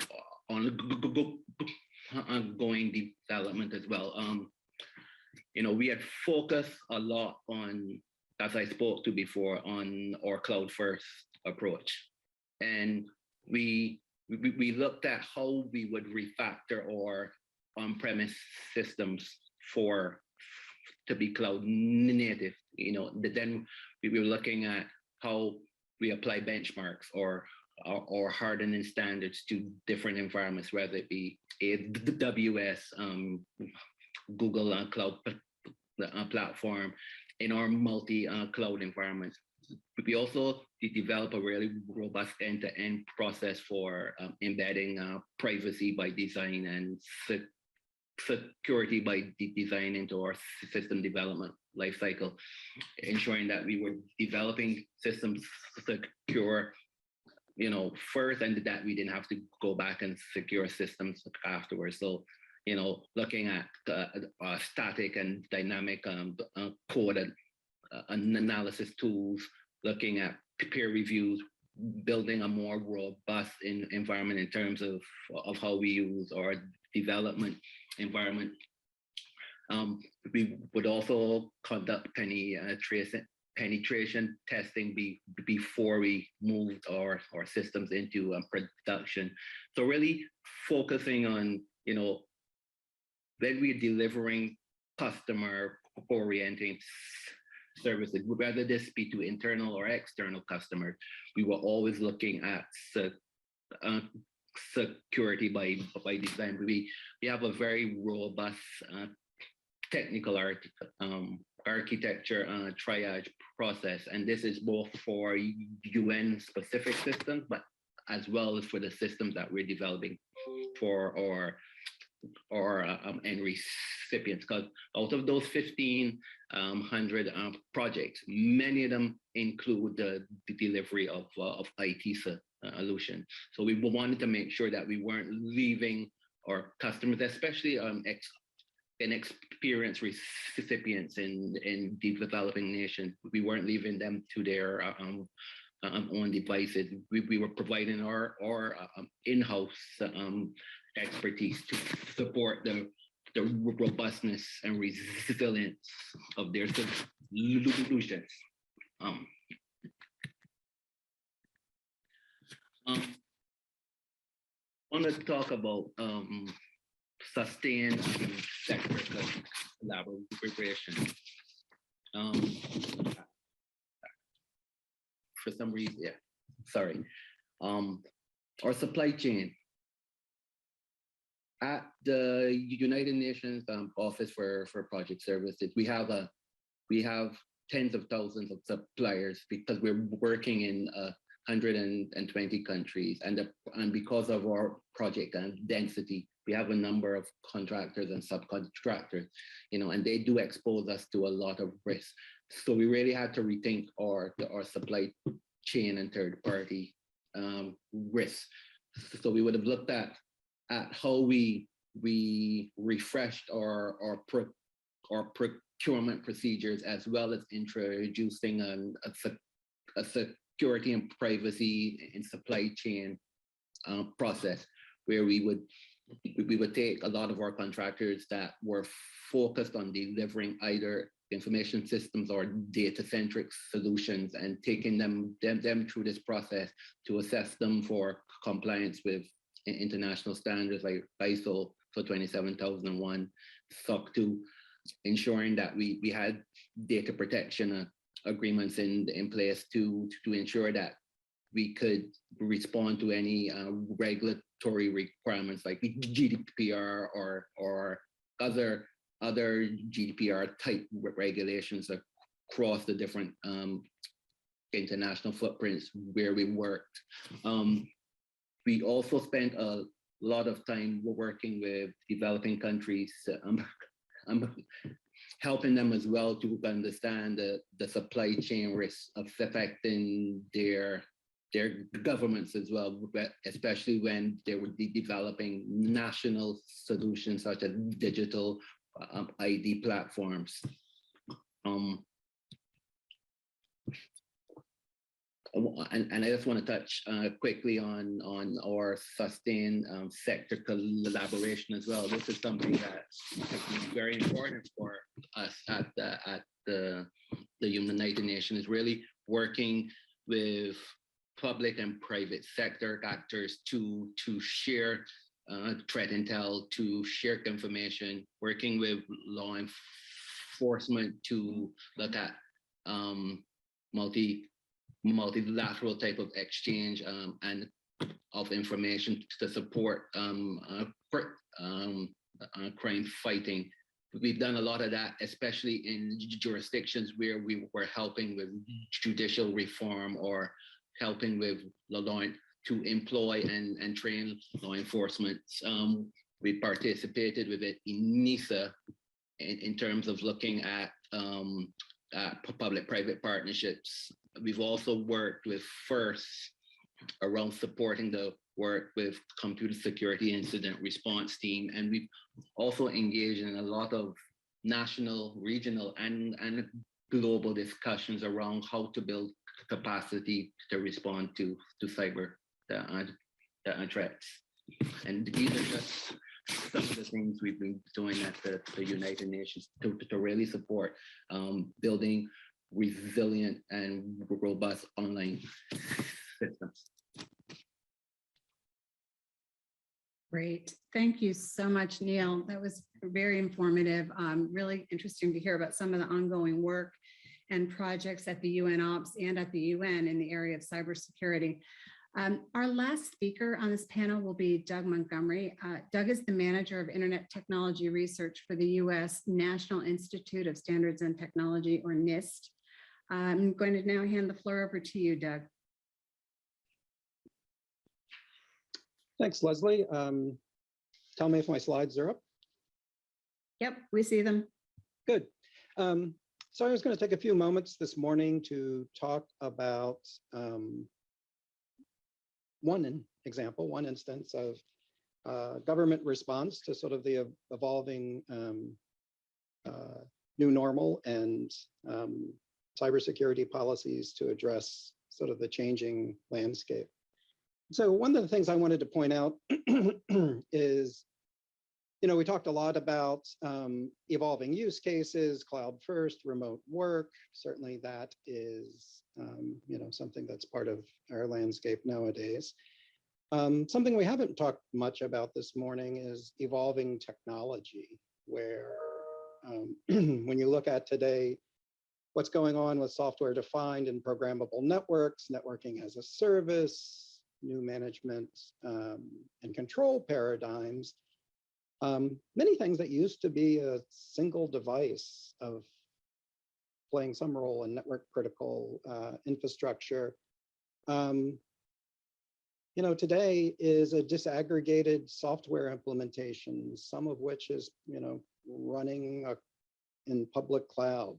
It's a much more complex and dynamic technology landscape that we're trying to protect. We talked a lot about the use cases, and the other panelists have talked about the use cases of cloud first and remote work. The prevalence today of operational technology, be it IoT consumer or industrial IoT, that presents technology and use case challenges, right? Where the types of devices and the deployment scenarios are really significantly different than commodity IT systems. And the threat space is evolving too. There's a greater recognition of vulnerabilities in both the software and hardware supply chains. All of these new use cases and technology scenarios pose significant challenges to traditional approaches to cybersecurity. And in many cases, many of these points are borne out in recent news. In many cases, greater use of automation. There's a lot of focus nowadays on AI and machine learning systems to try to automate issues of control and security. But we can't forget that that actually just shifts the complexity and the robustness issues someplace else, right, to these advanced automation and control systems. One instance of looking at a government's response, if you will, to the changing landscape is the relatively new from May of this year, Executive Order on Improving the Nation's Cybersecurity. I work for NIST as part of the federal government. This executive order represents the marching orders for government agencies, both those involved in the technology realm and normal mission agencies, in addressing sort of this evolving landscape. And the executive order, has tasks in it for many agencies, not just NIST, DHS, Federal Trade Commission, trying to address many of the issues that have been talked about so far in the panel, removing barriers to sharing of threat information between the government and private sector. Many of the panelists talked about that. Modernizing federal government cybersecurity, really taking significant new steps to look at software supply chain security, addressing issues of cyber response and detection, and improving our ability to detect vulnerabilities and incidents. And I was going to talk about a couple of these areas that are related to NIST activities. One is supply chain. No doubt inspired by many of the incidents that made headlines for a while. The realization that a software update was a threat vector sort of really hit home recently. And so NIST has been tasked with looking at sort of two specific classes of software and taking measures to try to improve the supply chain trustworthiness, if you will. One is to look at what is labeled as critical software, right? So this is basically the kinds of control software, software that runs at elevated privileges, management software, software that is involved in sort of the operation, the critical operation of networked infrastructures. And there's a series of activities here that you can follow the URLs and look at. We were tasked with defining what we thought that subset of software was, of what would be thought of as critical software, producing metrics and techniques to characterize the security properties of critical software, and develop minimum recommended standards for vendor development of verification of software. And so this is sort of looking at the most critical components of networked information systems. The other area that has received a lot of attention, once again, there are news events that might inspire this, is looking at consumer grade Internet of Things devices. And there we've had a long series of activities of developing baselines of recommended required security capabilities for IoT software. But the executive order has also challenged us to work with the Federal Trade Commission to devise some means of raising consumer awareness of the security properties of IoT devices and software. So there's this notion of developing labeling programs for consumer products.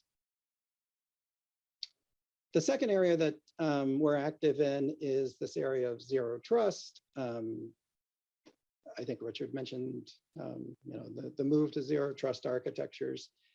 NIST has been taking somewhat of a leadership role there and basically trying to define and codify the notions of zero trust. And zero trust is certainly one of the hotter buzzwords in the industry now. Almost everything is labeled zero trust, as far as I can tell.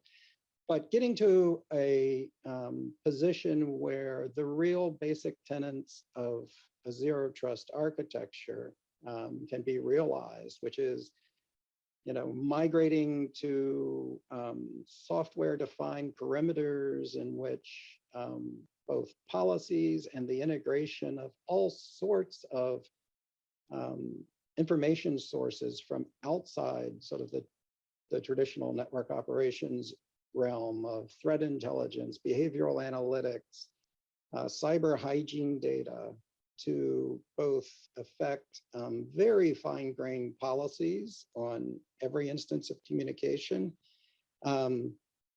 That's something new. And so, there's lots of discussions of instances, parts of that puzzle, cloud access brokers, multi-factor authentication, but really looking at what it takes to get to a real and complete zero trust architecture is the focus of a couple projects we're working on.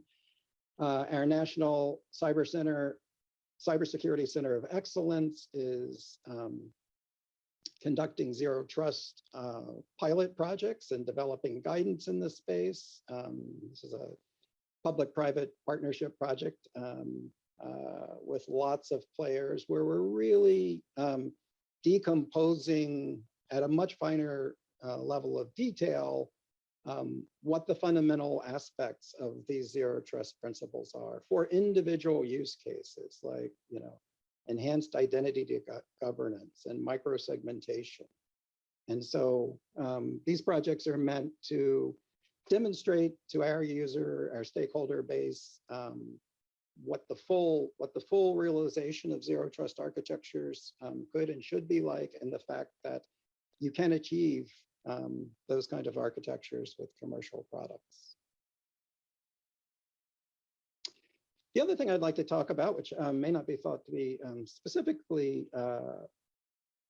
cybersecurity related, but I think is as a basis of ongoing infrastructure, is we're also involved in the US government's transition to IPv6 only networks. This is a government initiative that was announced in November of 2020. there are lots of details to it, but really the thing that we're trying to convey to industry is that it's our strategic intent for the federal government to deliver its information services and operate its networks and access the services of others using only IPv6. There are various milestones in the proposal, but we are trying to move the technical basis of government networked information systems to a v6 only posture. Could ask why do that now? Some people might even ask, why would the government do that? Often thought that we have a reasonable amount of IPv4 addressing. Why now? Certainly, we've had initiatives in IPv6 going back, frankly, to 2005, but a major effort was launched in 2010. And, getting there now is, in short, significantly easier than it was in 2010. We think the product base in terms of major operating systems and their support of IPv6 is reasonably mature. Certainly IPv6 support in ISPs and other service providers has significantly matured. And, to some extent, v6 deployment is advancing at a rate where government agencies who have v6 enabled public facing websites are seeing the majority of their traffic come over v6. And, this isn't just an initiative that's undertook in the US government. There are other, certainly large enterprises and service providers. ARIN has a nice repository of use cases, example use cases that are trying to achieve the same goal. Why are we trying to get there? For me, primarily, this is about removing technical and economic barriers to innovation. On the right are the logos and references to various innovative efforts in networking, be it for consumer IoT, SRv6 for core network switching and service enablement, disaggregated radio access networks.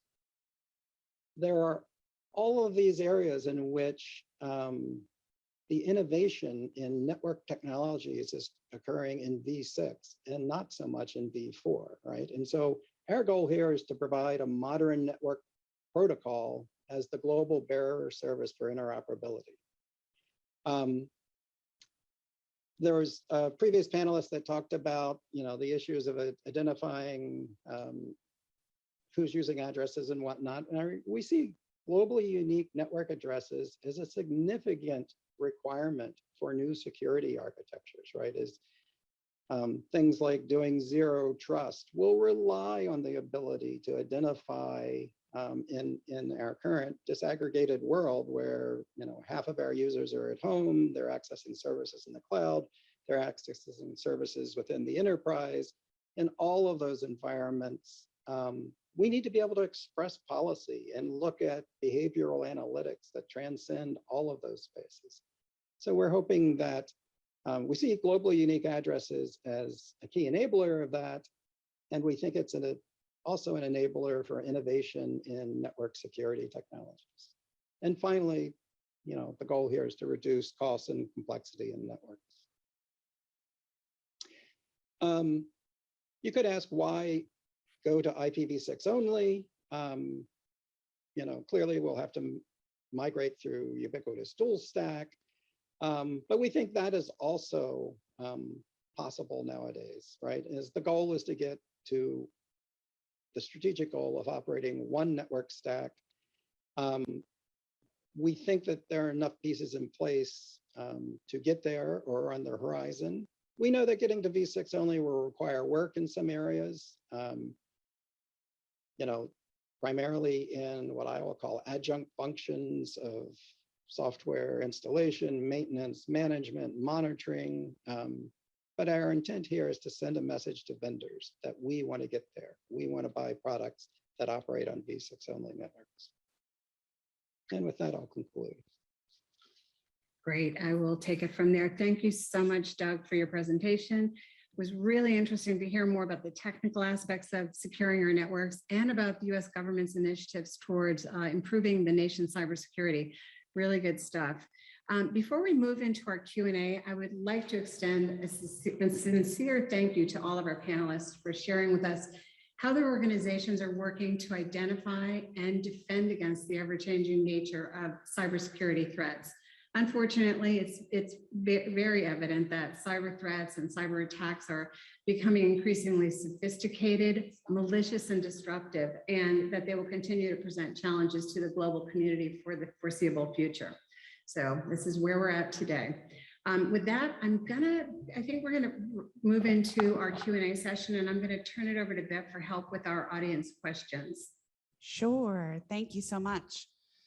Absolutely. Let's wait just 1 second and see if we can get everybody up on screen. Yep, they're working on that right now. Awesome. And those in the room that may have questions can approach the center mic. While we're waiting, I just want to extend my thanks to Leslie for all her hard work to put together this panel and get our speakers together and get this great content out for you today. Really appreciate it. I think it was a great add to the meeting, and I hope everyone enjoyed it. Mr. Montgomery, can you stop sharing your slides? All right, bear with us 1 moment.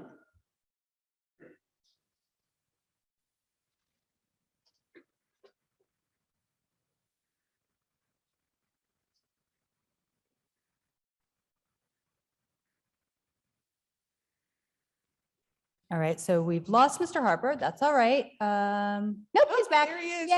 Yay. All right, are we ready to start with some questions? We are. You want to start with center mic? Sure, center mic, all you. Hi, Leo Pagoda and Polis LLC. I have a question relating to my experience in receiving abuse reports.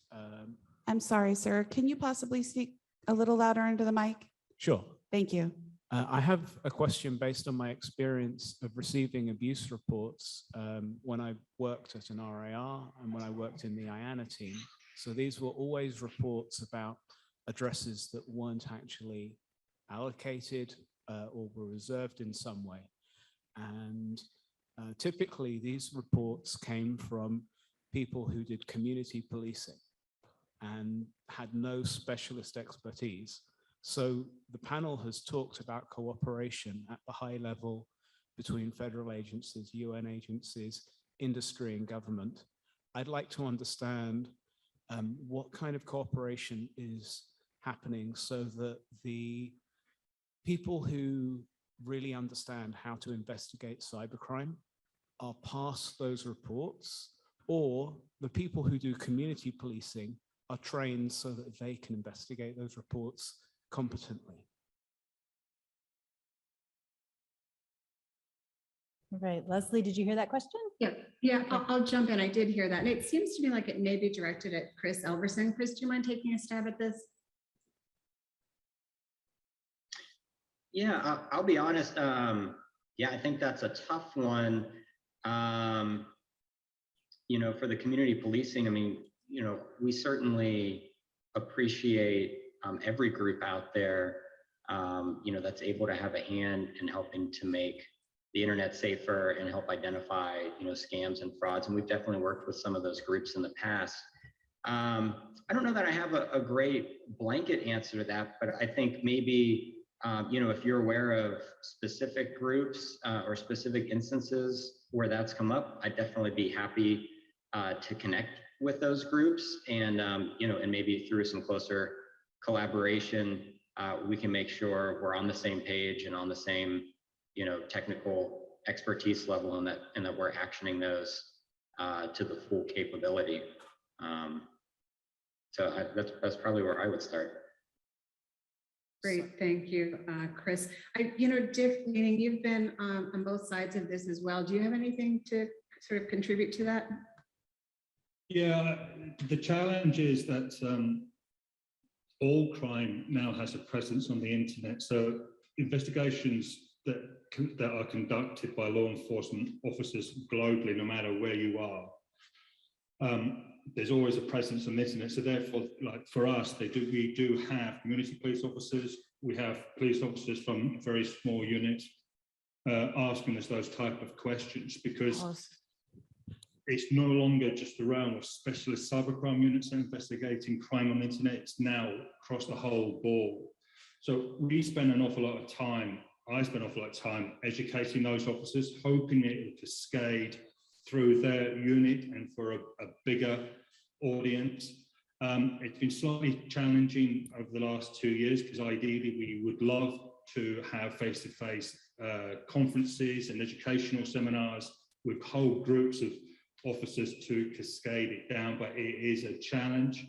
And law enforcement, you know, even where I'm from, the UK, they're not very good at speaking to each other and sharing that type of information. So it's trying to unpick how we can cascade that information down, because we can't educate every single police officer in the globe, obviously. So we are looking for collaboration with federal, you know, as in Chris's, the FBI or the NCA in the UK or the BK in Germany, and we're trying to work out how we can cascade that information down. But yeah, that is definitely a challenge, and that's part of the educational piece is the understanding of how the internet works, because it's no longer officers in specialist units. It's every police officer needs now to know about the internet and how it works to conduct any investigation.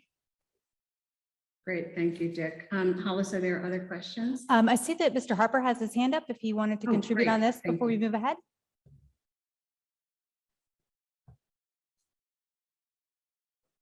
Oh, check. You're on Harper, we mute, yeah. Can you unmute? Sorry. It's okay. Yeah. I'll start with the work that's been ongoing at the International Telecommunications and Union. There's a particular project focused on capacity building around law enforcement, and this looks at a number of different things like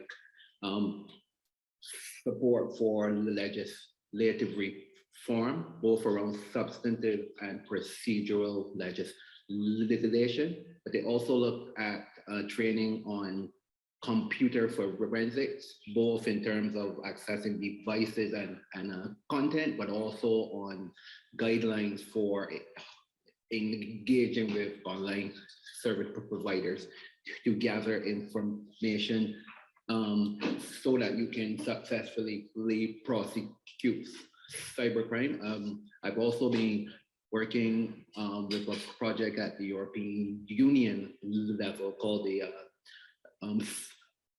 Serious project, which really focuses on cross-border access to electronic evidence, and that's being delivered through Europol, Eurojust, and the European Judicial Network, and that's really a large number of capacity building sessions, both face-to-face as well as online seminars around developing capacity within law enforcement to really prosecute cybercrime. And then the last thing as well, Interpol have a number of projects working with a number of different stakeholders in key partner countries with law enforcement. And I'll also speak finally on the regional security system in the Caribbean region, which is a group of, I think, 7 countries, which includes law enforcement and military, and they're also involved in capacity building and training to support fighting cyber crime. Wonderful, thank you. If we have any questions from the floor, if I could ask you to line up now, because we'll be closing the microphone soon, but I do know we have a few virtual questions that we're waiting in queue. So Beverly, if you want to take those away. We definitely do. The first one is from David Huberman of ICANN. His question is for Chris Elverson. Sir, thanks for the awesome and informative presentation. I'm curious how often FBI Cyber Division relies today on the public WHOIS records during the early part of investigations. Is it still an important tool, or has law enforcement community moved to a post-WHOIS stance because of things like GDPR? Thank you. Yeah, that's a great question. It's certainly not the first time that we've been asked that. I know there's been a lot of effort over the last couple of years since GDPR to try to get a better idea in the community, you know, how important is this WHOIS tool and what kind of effect is it having, you know, to try to justify making WHOIS closer to what it was before versus is it really fine and you know, people are kind of upset over nothing. You know, unfortunately, it's really challenging on our part because, you know, WHOIS lookups, you know, I would say are very much kind of at the early stages of an investigation. Typically, it's hard for us to measure, you know, how big of an impact has that had. Of course, you know, individual stories will come up here and there, how that's been a frustration of it being more challenging to link different internet infrastructure together like we traditionally would. But I don't have any solid numbers on that, unfortunately. So it's hard for me to give kind of a quantitative answer. I will say, you know, as far as moving past WHOIS, we've definitely gotten, you know, a lot better, and I think improved our skills with using tools like passive DNS and other, you know, internet infrastructure tools and intelligence to try to better link, you know, infrastructure that's likely related together, you know, and to go that route. And we've certainly had participation in ICANN and the Public Safety Working Group and those kinds of entities, you know, to try to have a voice in that discussion. You know, as a whole, you know, the more information that we can have available to help us do our job is certainly appreciated, but there's obviously different viewpoints there. I don't know if that helps. Thank you. Did we have one more question, Bev? We do have another question from Louis Lee, ASO Address Council, Google Fiber. Whether the criminal activity is a true cyber crime, or is the internet just a component of that overall activity? Is cryptocurrency now the predominant way that money is transferred between criminals of all sizes and scale? And also between the criminals and their victims? How is the IC3 approaching cases where money transfers happen via cryptocurrency? Chris, this looks like it's back at you. Okay, I think that was a three-parter. I should have been taking notes. I'm happy to repeat. Can you repeat the first part of the question? Sure, no problem. Whether the criminal activity is a true cybercrime or the internet is just a component of the overall activity, is cryptocurrency now the predominant way the money is transferred between criminals of all sizes and scale, including criminals and their victims? And how is IC3 approaching cases where money transfers happen via cryptocurrency? Okay, yeah, no, all very good questions. Honestly, is something a quote unquote cyber crime versus, what we would generally, the other category we would use, say, cyber enabled crime. This is a topic that has, come up for at least the last decade, probably longer, that just predates my time. And if you can believe it, still comes up today. Yeah, it's a bit of an awkward thing. I think on one hand, people want to label something as cyber because it's important to have, there's obviously a lot of different levels of expertise and nuance for anything, that's enabled by the internet, and it's helpful to label something as cyber so that we can develop that expertise and have people that know how all those different aspects work to assist in investigations. But at the same time, it's important to not lose sight of the fact that almost every crime is essentially cyber enabled at this point, just because of the reach that the internet has. And so we have to be careful not to, we can't label everything cybercrime per se, or then nothing is cybercrime. So that's something that we try to balance internally, and I'm sure over the years and decades to come that you'll see fluctuations in our organization and other organizations, how they label that. At the end of the day, the most important part is we need to work it, right? If it's significant crime, whether it's truly cyber, whether it's cyber enabled or something else, if it's significant and it's impacting victims, then we need to work it, and let's not worry about what we call it.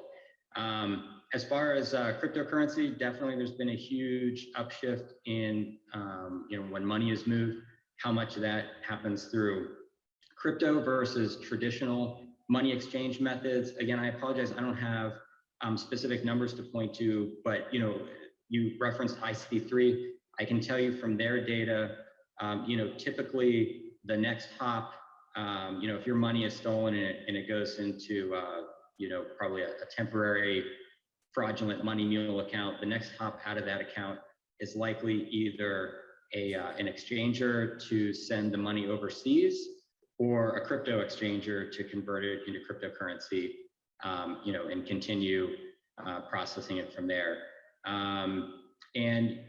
I can't speak to a specific effort from IC3 on how they're handling that, but we certainly have cryptocurrency teams and more traditional money laundering teams that definitely help out with all investigations that involve money, which is most investigations, to try to track that money down.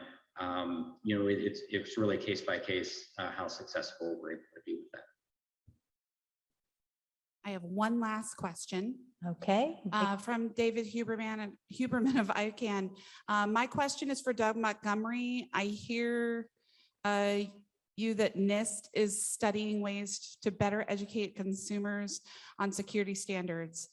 In your expertise in this area, do you think it is a practical and achievable goal to try and get manufacturers to incorporate baseline security measures in their devices, or is that not realistic?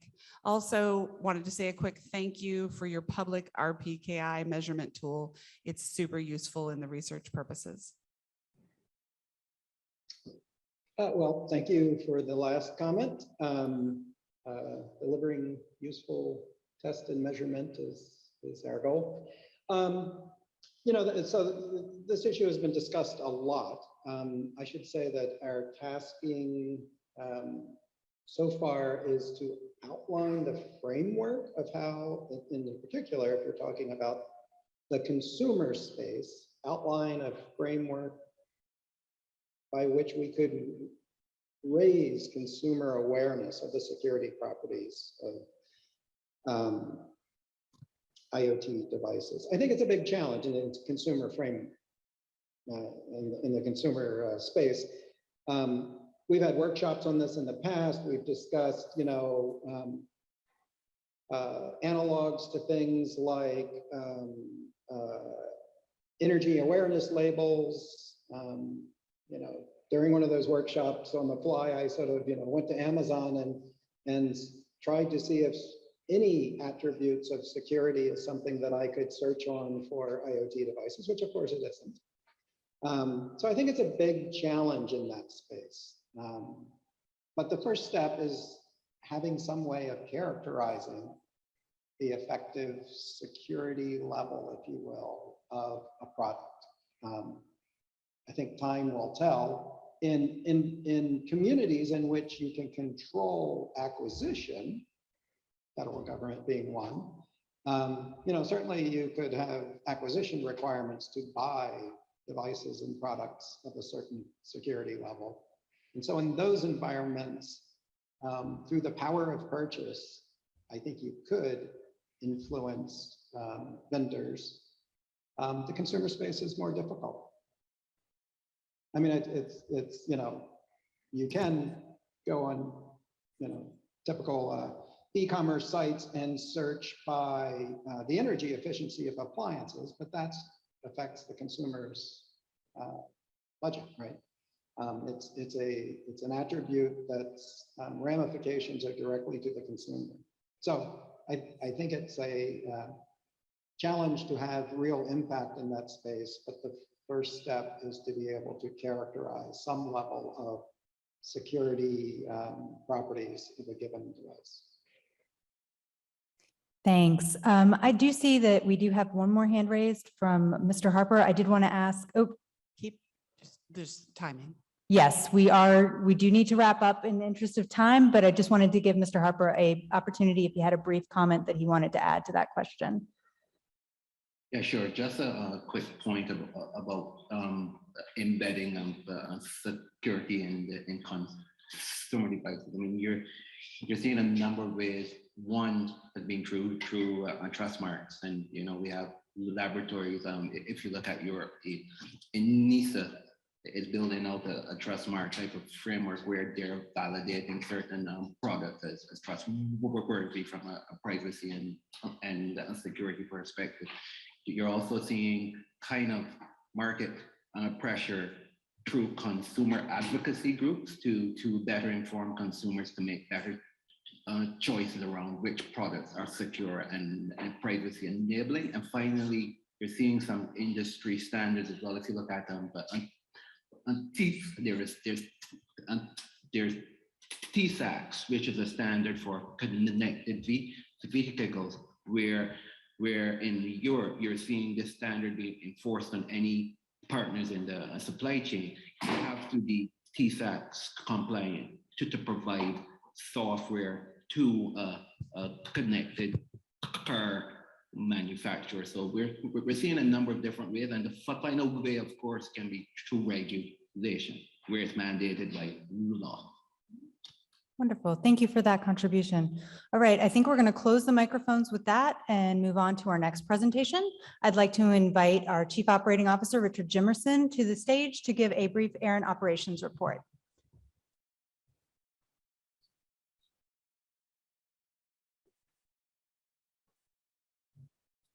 Hello, everyone. I'm Richard Jimerson. I'm really happy to be here with you in person today. It's been a long time. I think the last time I had been on an airplane was January of last year. So I drove to Boston. So I'm glad to be here, glad to fly in with you. I'd also like to thank that panel. That was an excellent panel. And thank you to Leslie and all of the panelists for an excellent presentation. I'm going to move pretty quickly through my slides to keep us on time. Just a little bit about ARIN operations. Some of you might be curious, how's the ARIN organization running through the pandemic? And largely that's what I'm going to talk about here.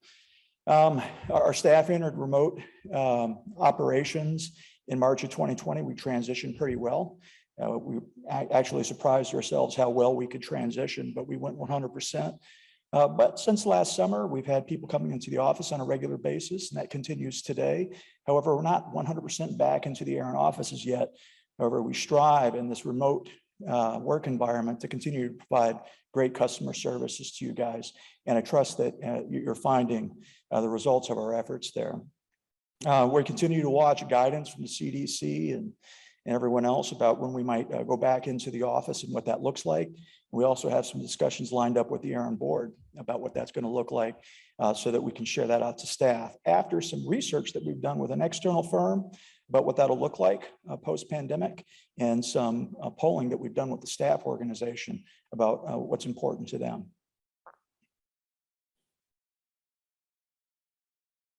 Some organizational highlights since the last time we met. The 2021 work plan is fully engaged, and we continue to operate in this pandemic work environment. We've got typical in-person outreach continues to be delivered virtually.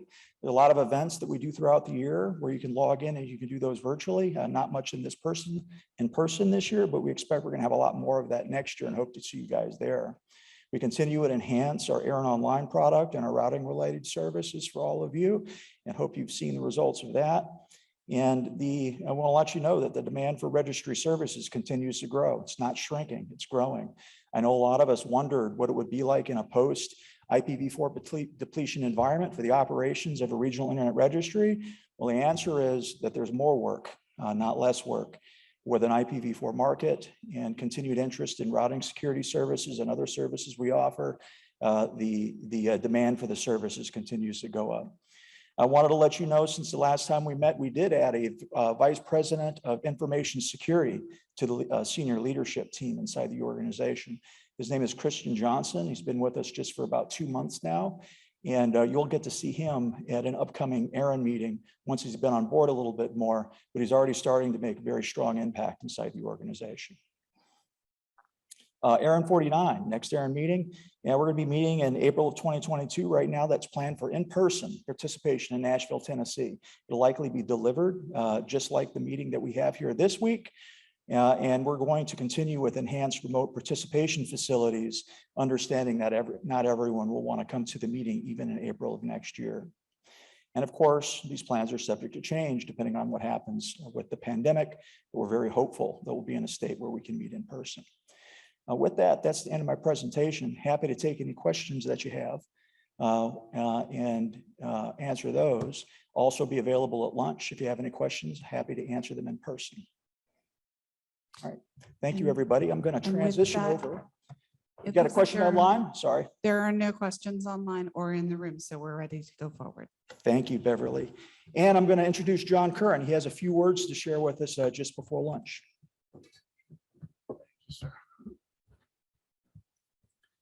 Okay, I want to take a moment here because we're on some major changes going on. This is a big year for ARIN in terms of some of our volunteers, some of the members of the community.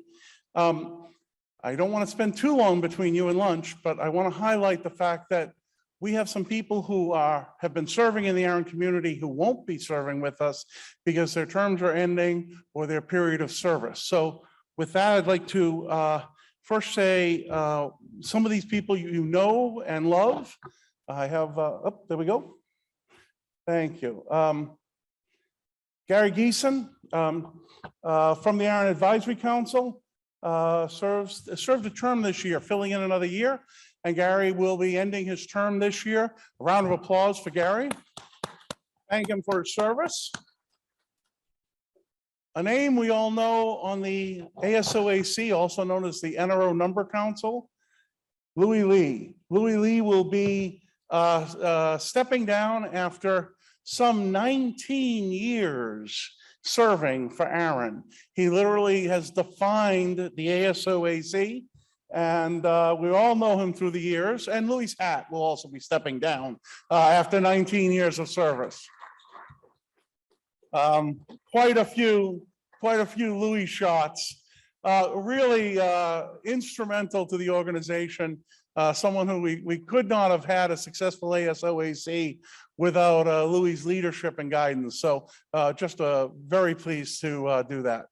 Finally, Paul Anderson, another long-term person at ARIN. Paul served 18 years, both in the ARIN Advisory Council and then on the ARIN Board of Trustees for 11 years. And in the last 5 years, as chair of the ARIN Board of Trustees. Truly another person who we cannot live without, but we're going to try as Paul's term is ending and he's stepping down as a trustee. We've had many, many years with Paul and very happy to have his leadership and guidance. ARIN really matured as an organization throughout these years. It has become much more professional under his leadership. He's brought the voice of the members to the organization. And so I'm just very pleased to recognize his enormous service. Paul, if you could come up for a moment.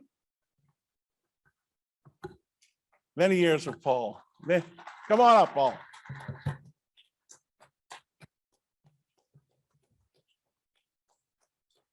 In honor of his many years of service, I'd like to present this to Paul. Recognition of, yes, here you go, we'll do it together. Recognition of your fine service on ARIN. Don't drop it, okay? That'd be hard. Paul, it's been wonderful to have you. You've made a huge difference. If you want to say any words, you could say some words now or later. We have an opportunity then. I'll just thank John for the opportunity. I'll have some more words later because I don't want to be between me and lunch and I'm still recovering from those pictures. But thank you very much. It's been an honor to engage on behalf of the membership, and I look forward to watching from afar. So thank you. A huge round of applause for Paul.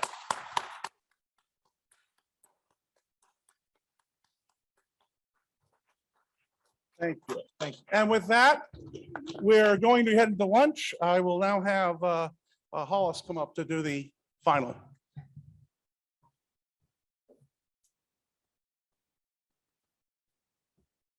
Ooh, they left me a box. Nice. All right. Lunch break. It's lunch. For folks that are here with us, we've got box lunches that'll be out the doors and around the hall. Please help yourself. You're welcome to bring them back in here to eat. For folks that are joining us virtually, you can just leave the stream up. It'll keep running, and we will be back with you in about an hour. And we hope you're enjoying the day. Yep, box lunches, I covered that. Virtual attendees, you don't need to leave, said that too. I got to remember to use the clicker, and we're at ARIN. Thank you. Enjoy your lunch.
right. We can get folks, hi Lee, if we can get folks back in the room, I hope everybody enjoyed lunch. I, for one, would like to commend Melissa Goodwin on selecting Rice Krispie treats for the dessert and lunch.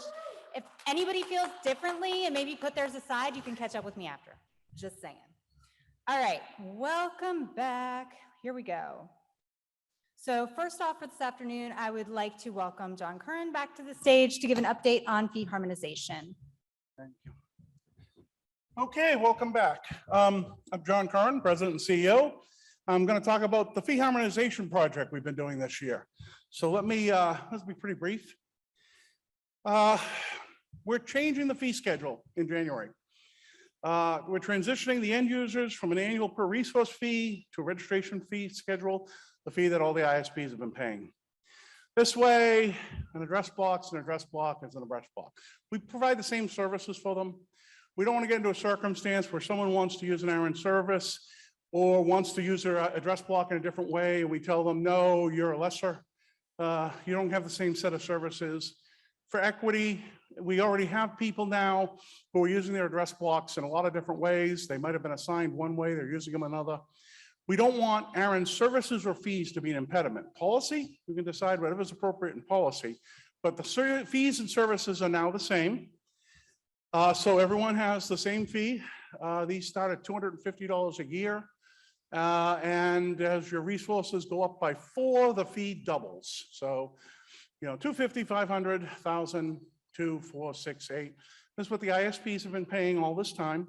Now the end user paying on the same schedule. If you're a typical end user and you've got an ASN and an IPv4 block, you were paying 150 and 150 a year. Now you could be paying only 250. A lot of people dropped in their fees $50. If you have a lot of address blocks, then it depends on what they sum up to in total size. Again, your category is based on the sum of your IPv4 addresses and the sum of your IPv6 addresses. We look at whatever category fits that, and that's the fee that you pay. Transitioning legacy resource holders to the same schedule for those who signed an LRSA, only we're maintaining the legacy resource holder cap. When we did legacy RSA, we added in the fee schedule a cap on the total fees paid by legacy holders. And we're enforcing that, we're still honoring that. And that means that even though the fee schedule says you'll pay 250 or 500 or 1,000, if you're a legacy resource holder, you're going to be paying 107.50, soon to be 175, 100, 200 the year after. That cap applies if you're a legacy resource holder with resources under agreement. Someday, year 3022 or something, all the legacy holders will be paying the same as everyone else. We just got to get there $25 a year till we add it all up. We maintain the temporary IPv6 waiver for organizations in the small X category. So by the fee schedule, you'd be asked to get something smaller than you may like. And this allows you to get a larger block without incurring a larger fee for IPv6 people who thought that they shouldn't be artificially restricted in block size. We implemented fees for org create and org recovery transactions. And after the community consultation, people said $100 org create fee is an impediment. And so we lowered it down to $50. We increased the transfer processing fee to $500 to better reflect costs. Your transfers are all fun, squirrely, and hairy. There are exceptions, but you'd be amazed how much work the transfers are to make sure we're doing a good job keeping track of who has the rights to a block. 70% of the end users either have no change or a reduction in fee. 49% of them pay the same, 21% pay less. There are 30% who are paying more. There's some that are paying remarkably more. If you're holding on to a /8, you've already heard from me. I've already called you. I've made a number of the calls, and a number of the customers are aware that their address sizes create some very large fees. But this is, again, the same fees that others in the community have been paying for the same services for the same block size. Actually, the reception has been more rational than we probably hoped for. We were expecting a lot more heat and light, and when you tell people you're moving everyone to the same schedule, they understand, even if their personal circumstances may be awkward. Timeline, we did the consultation, the board adopted next year's fee schedule in June. we announced it, and then we started to do the outreach I just talked about. If you get your invoice starting in 2022, if you get invoices starting with your fees due in 2022, you will see these changes. So we give you 2 months in advance. The invoices going out now will begin to reflect these changes. That's all I have. So the last slide is questions. The microphones are open at the mic and remote.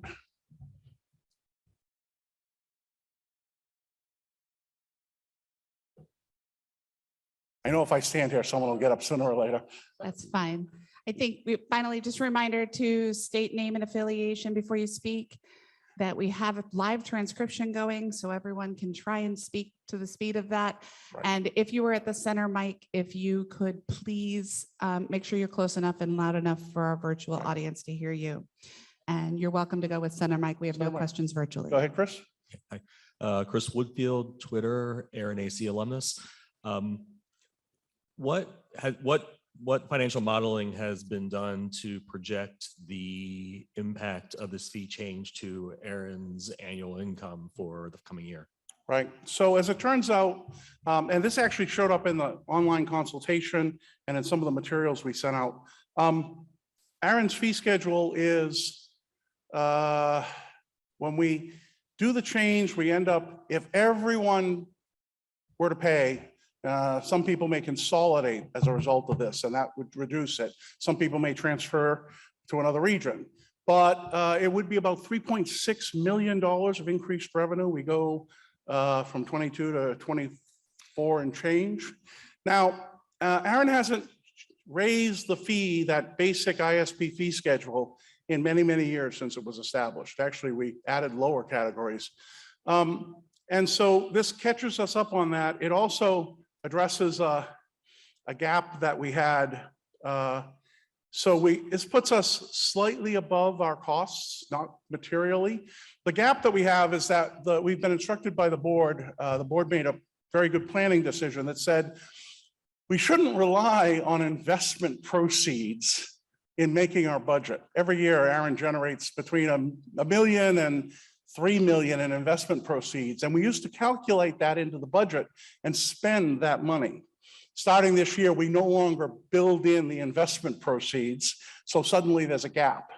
We'll talk about more of this later when we have the treasurer report, but Nancy can address, because I know that we've also changed our risk profile. right. And we changed our risk profile to make sure the investments are well preserved, but we no longer are focused on the investment returns. So we want to have operating expenses aligned with operating income. That's substantially what happens with this change as well. Thank you. Okay. Anyone remote? Okay. No remote, go ahead. Center Mike. David Farmer, University of Minnesota. When I read the 25% increase cap, I always assumed that was compounded annually. So it's not 25% of the initial. $25, not percent. I thought it was percent in the. Oh, I'd love it if it was percent. We would love that. I'll go look to see if there was a typo, If David. you could just sign the amendment right now, we'd love that. But it's $25. It was $25. actually if you think about it, we had initially about 130. Well, I think the other way was the typo personally. It was actually in the first LRSA for about 100 customers. We got rid of it, but it's always been on the fee schedule. Well, it's in mine. A $25 cap. So it was $25. Okay. So yeah, if you've got a /16, it's going to take us a while. Okay. And anyone remote? No remote, go ahead. Center Mike. Lee Howard, IPv4.global. The change in the transfer fee will be effective. I mean, all the fees are effective start of the year, right? Right. Are they effective as of the date that a transfer ticket is submitted or the date the invoice is generated? We're going to get back to you on that. Cool, that'd be great, because I have some systems I need to update. Yeah. The effective date is the date you initiate the transfer or the date you close the transfer.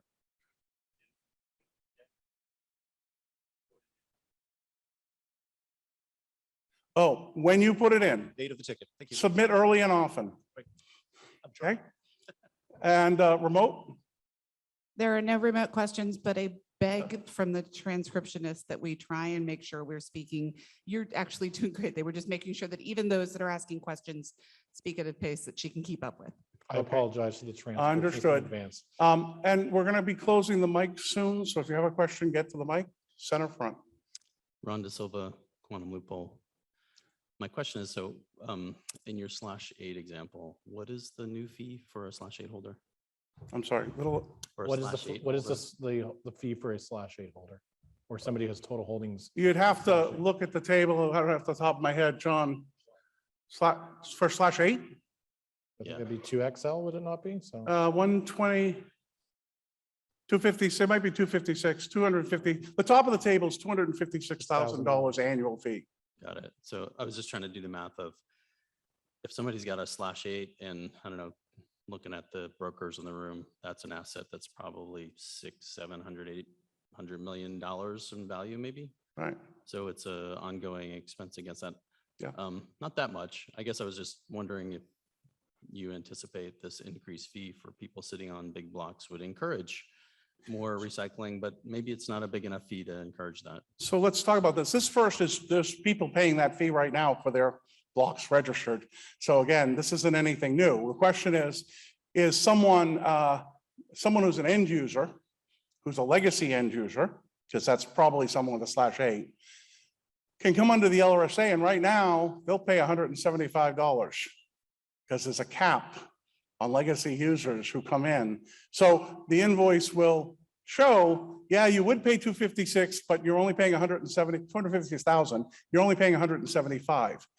If I was a legacy user, I would try to take advantage of that ability. We're still offering it for new people, new legacy holders coming under agreement. That may not be the case forever. So if anything, Ron, it's probably the other way around. It's an incentive if you're a legacy holder to very quickly get registered, because I'm not sure if ARIN's going to provide the cap to incoming new legacy holders going in perpetuity. if I can just, but I guess just adding to that to answer kind of your question, it's possible, maybe not just in that example, but any of the larger holdings that there could be an incentive to that, but it wasn't the driving factor from board, it was equitability. Okay. That might just be a side effect, good or bad, depending on your perspective. Right. John, do you want to correct something? Yeah, so just to correct that, up to a /8, not 128. exceeding it is 64. Right.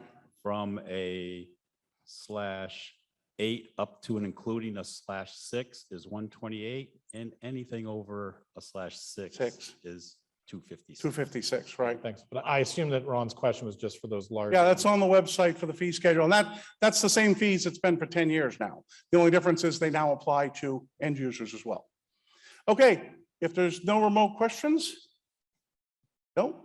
No remote questions. We're all clear. Okay, thank you very much. I'll now turn it over. The next speaker is Paul, and he's going to give our membership update.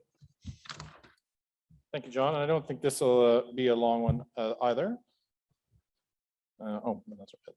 So we have a consultation open right now, and it ties into, this is a bit of an output of the fee consultation, in that certainly we heard from a lot of end users that if we were going to harmonize the fee schedule, that the benefit should be, and obviously one of the benefits that comes from being on a registration services plan is membership.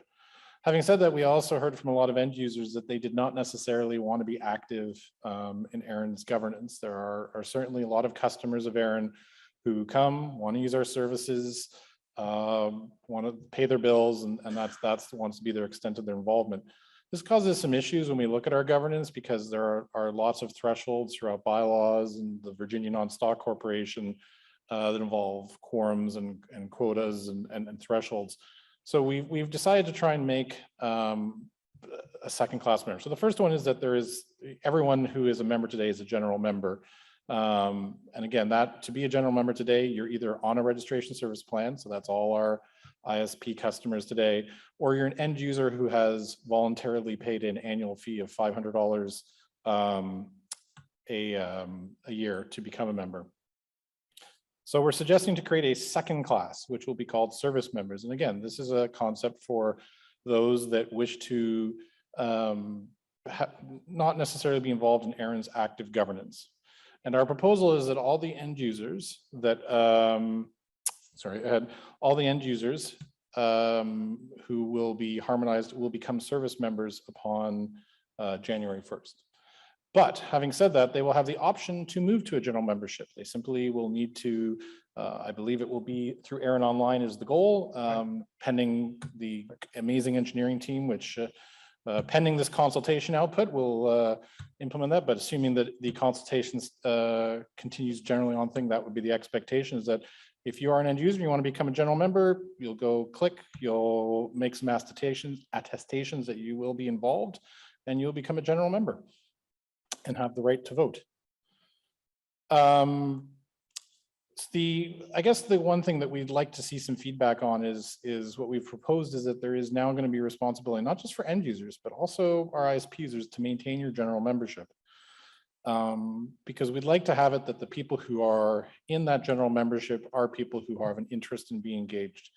And we have suggested at the end of 2023, if you have not participated in one ARIN election, that you will be automatically moved back to you'll be moved to a service member at that point, and you will have to remain there for 1 year before you can switch back. And after that, you can switch back again just by going through the process. We feel that the feeling was that there should be some bar. We think that voting, which only takes a couple seconds, was a fairly low bar, and that you only had to do it once out of every 3 elections. There would be warnings from the ARIN staff if you were starting to get to the point where you were going to lose it, so that you knew that you had to vote. And that's what we've generally put in. So having said that, there's a community consultation in the ASCPE. So we encourage those that have not already to go look at some of the good feedback we've already got on ARIN Consult, or to approach a microphone, virtual or not, right now. And with that, I'll take any questions. Thank you so much. And as people approach the microphone, or those who are typing their comments in, we remind you to speak clearly and to type name and affiliation into your comments. And there are no virtual at the moment, so you can take center mic. Center microphone, name and affiliation. Kevin Bloomberg, The Wire. A little, I don't know if it's just me, a little louder, Kevin, because I can barely hear you. No worries, I'm usually Thank you. too loud. Kevin Bloomberg, The Wire. Good governance is not easy. None of what you're putting up here concerns me overall, except for removing somebody as a member because of non-participation. I would recommend don't tie it to just one thing, the elections. Give as much latitude and leeway as you can, whether that be participation in meetings, whether that be, because some organizations actively don't want to vote, but want to participate as members. So you're on the right track, absolutely. Having people that do nothing doesn't really help. But at the same time, try to give as much latitude to those who are participating. So I think that's good feedback. And before you run, I think the struggle is we were trying to keep simplicity. And given that the main, again, they're not losing their membership, they're simply transitioning to a different membership class. And those that are able to participate in the election are the general members. And I guess the question we have is, if you're not voting once every 3 years. There are many reasons for organizations not to vote in a given set of years. As long as they are participating, do not refuse them the ability to exercise that when it is important. It's absentee that you're trying to deal with. So I realize it's more work, but try to give as much latitude. So one thing we discussed, and I'm curious, was, do you think those members, is the concern that they don't want to vote because they don't want to endorse or whatever they see as candidate, but would you be fine if you could go in to the voting booth and just say, no, I wish not to vote this year, but I'm here? I am here to participate. My participation is no vote would be just fine. I think the gentleman, yeah. Okay. Can I get the gentleman behind, because I think he wishes to either add or subtract from what I just said. Well, I'm not this tall. Name and affiliation, please. Yeah, Warren Kamari, Google. Yeah, I was thinking if you could have an abstain option in the voting. Yeah. Is that way, you know, you've at least shown you've done your stuff. Right. So that's already been some internal feedback that we've bantered around that, because again, would it be that you would not vote and then make some attestation that there's a reason, or could we just make that as part of the voting process just to keep the engineering and the flow simple? But that's great feedback. I think we have a Q&A, so let's go to that. Yeah, at the moment, it looks like he's attempting to try it. There it goes. Louis Lee, ASO Address Council, Google Fiber. Would an abstention vote be counted as a vote? We would, I think, speaking only in my theory, because that is still something we fleshed out, I'm sure we'd report on it. It would not increment any of the vote tallies, but they would have been It's seen as a participation. voter. You participated. You participated and you Participated in the election. Yeah. it's an abstained, spoiled ballot, whatever, I think the specifics we'll get into as we get deeper, but yes, thank you for that question. Any other questions? Otherwise, we'll close the microphone and move on to try and make some time. Again, if you don't have some feedback you want to give now, please, on the mailing list is great. Grab any of the board members or staff.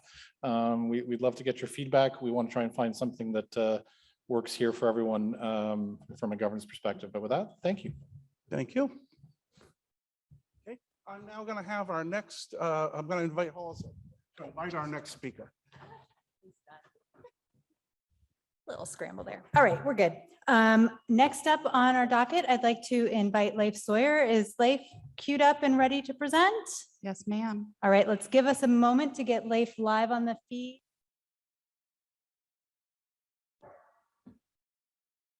I'm Leif Sawyer. I'm the Advisory Council Chair here for this year. Next slide. We have 15 members on our advisory council. They're all up on here, some of them in person. They've all done a great job working this year through the pandemic, dealing with the virtualized reality that we're living in right now. So I want to give them a big hand for everything that they've done. And everyone that's standing up for re-election this year, good luck. And I hope everybody in the room has planned on voting or has voted already. Next slide. So on our plate, currently we have 6 draft policies, 1 new policy proposal, and 1 recommended draft policy. Next slide.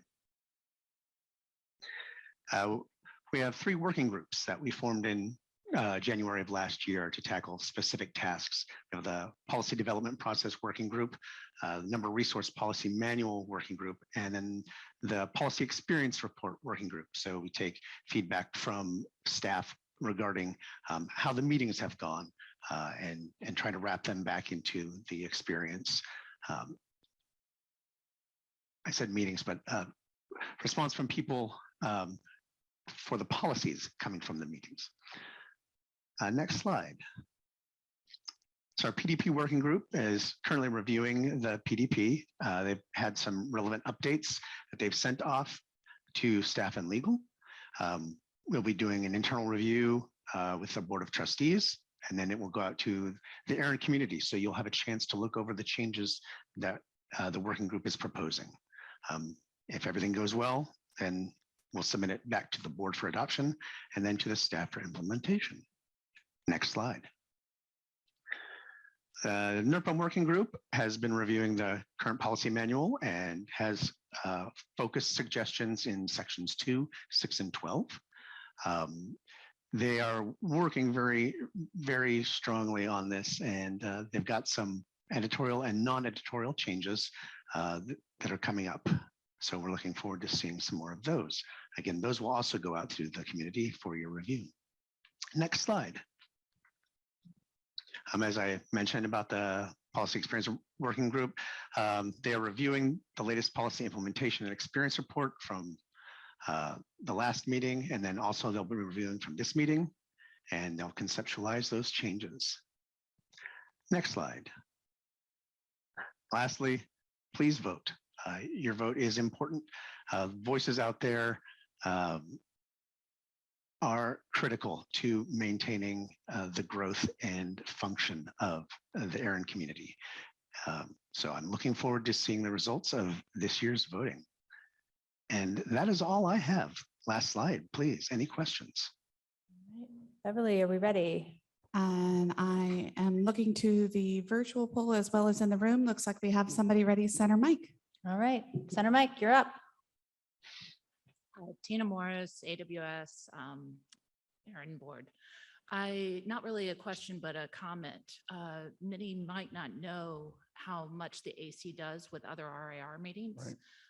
Typically, in a normal travel year, they will attend the meetings and learn how policy is working or not working in other regions to try to bring it back educationally for ARIN.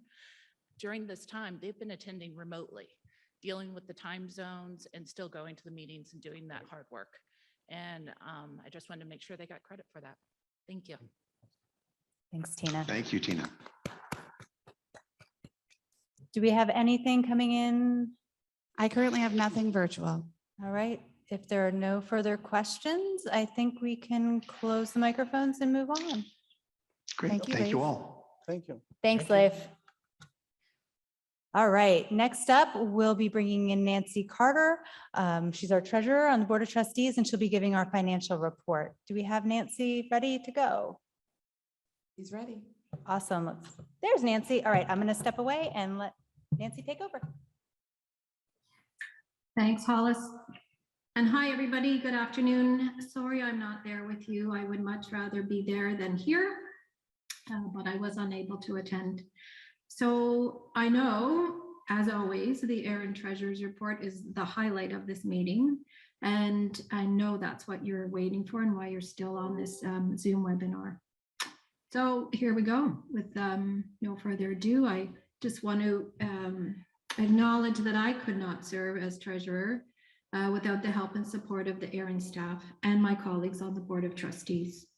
I would like to really thank the Financial Services Department for their continued dedication to evolving financial reporting and metrics, and for their continued commitment to providing remote financial services over the past year and a half. So thank you, and a big shout out to Brian, Ray, Tammy, Melissa, Tanya, Kathleen, Amy, and Amaris. Congratulations on all of your accomplishments this year. This is the team that makes my job as treasurer so easy. And I'm happy to share some of their accomplishments in my presentation. Next slide, please. Today, I will update you on this year's activities of the Finance Committee. I will then review the 2021 revenues, operating expenses and budget variances, look at ARIN's financial position, provide highlights of the investment portfolio, and then finally look at the net assets. Next slide, please. As you can see, the CFO and I continue to keep the Finance Committee extremely busy. So far this year, we have met 9 times. We managed the move to our new investment consultant earlier this year and transferred all the ARIN investments to the new custodian. The portfolio was rebalanced during this transition process to align with our revised investment objectives that were alluded to earlier. We reviewed the investment policy statement again very recently and made a small wording amendment to align with how we manage our budgeting process. The committee met earlier this year with our new auditor BDO to review the 2020 financial statements. Those statements were then recommended for board approval. We heard very good things from the auditor about their experience with the ARIN team during the audit. They were very complimentary about working with Brian and his team, as well as others in the organization. As a fiduciary for ARIN, this positive feedback is important and welcome. As an extension of that audit process with the new audit firm, we also reviewed and the board subsequently approved the 2020 IRS 990 form for submission. And finally, you should know, this is my favorite time of the year. It's budget time. Management presented the 2022 budget to the Finance Committee in October. The Finance Committee recommended approval of that 2022 budget at a very recent board meeting, and the budget was approved. So more on that at ARIN 49. Another reason to attend ARIN 49. Next slide, please. This chart shows you total revenues for 2021 to the end of September. You can see that our revenues are tracking to budget. Annual registration fees are the largest product line in the ARIN revenue portfolio. These revenues were $14.3 million through the end of September, making up almost 90% of total revenues. The revenues have grown by $400,000 compared to 2020 amounts. Initial registration fees are the next largest product line in the portfolio, and those revenues were 1.1 million through September, which is unchanged when compared to 2020. In aggregate, by the end of September, ARIN's revenues were 3% ahead of 2020. Next slide, please. This chart shows some statistics about our resource holders. You can see that the non-legacy IPv4 and IPv6 resource holder customer increases continue to occur mostly in the small categories. The number of organizations with IPv4 or IPv6 resources have grown by 368 since March of this year, and that's an increase of 2.5%. Most of that growth occurred in the small to 3x small categories, as expected. Next slide, please. This chart illustrates ARIN's billing activity, which may be interesting to some of you. Financial services prepares a lot of invoices. They average approximately 2,300 invoices per month. Next slide, please. The operating expenses. The increase in year-over-year expenses through September was $1.2 million. This increase was expected given budgeted increases in the number of ARIN team members. The staff headcount increased from a year-to-date average of 80 in September 2020 to a year-to-date average of 86.5 in September 2021. As I reported in April, the pandemic continues to limit the spending in several other ARIN expense categories. This resulted in a total $1.1 million under budget variance by the end of September. In total, operating expenses were $15.9 million to the end of September, which resulted in a 6.5% variance from budget. On the next slide, I will highlight the major variances from the 2021 budget. If we could move to the, thank you. As I noted, the material budget variances are depicted on this chart. The largest operating expense variances occurred due to the limitations on travel and in-person outreach activities during the year. This is not surprising. These limitations drove the budget variance of $1.1 million. Next slide, please. The statement of financial position, or the balance sheet, continues to represent ARIN's highly liquid financial position. ARIN has more than $39 million in liquid assets, as represented by cash, accounts receivable, and investments, in order to meet its ongoing operating needs. Our healthy cash position means that we're in a good position to manage fourth quarter expenses and will not need to draw on our investments in the short term. Next slide, please. ARIN's investments. Even with the transition to a more conservative investment objective, as you heard Paul and John talk about earlier, the long-term reserve fund increased almost 10% during the 9 months ended September 2021. We ended the third quarter of our fiscal year with total investments of $34.5 million. The Finance Committee and ARIN staff continue to work very closely with ARIN's new investment consultants to manage our investments. That will be the focus of our November committee meeting, when we're scheduled to review the consultant's performance and that of the portfolio.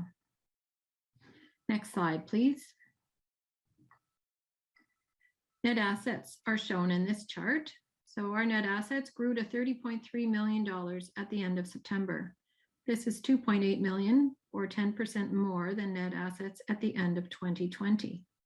This favorable net asset position was driven mostly by the impressive investment returns over the year, but also by the lower than budgeted expense in the first 3 quarters of this fiscal year. Next slide, please. The net asset coverage ratio is illustrated on this chart. The increase in net assets and the under budget operating expenses are expected to result in an improved operating expense coverage ratio by the end of 2021. This is something that I've reported on at the last few ARIN member meetings. The impressive investment returns this year are expected to grow the operating expense coverage position by about 7 percentage points. And with that, I turn to my last slide, please. Thank you so much for your attention. I'm more than happy to answer any questions. Thank you so much. We also have Brian Kirk on now so that he can answer any questions as well.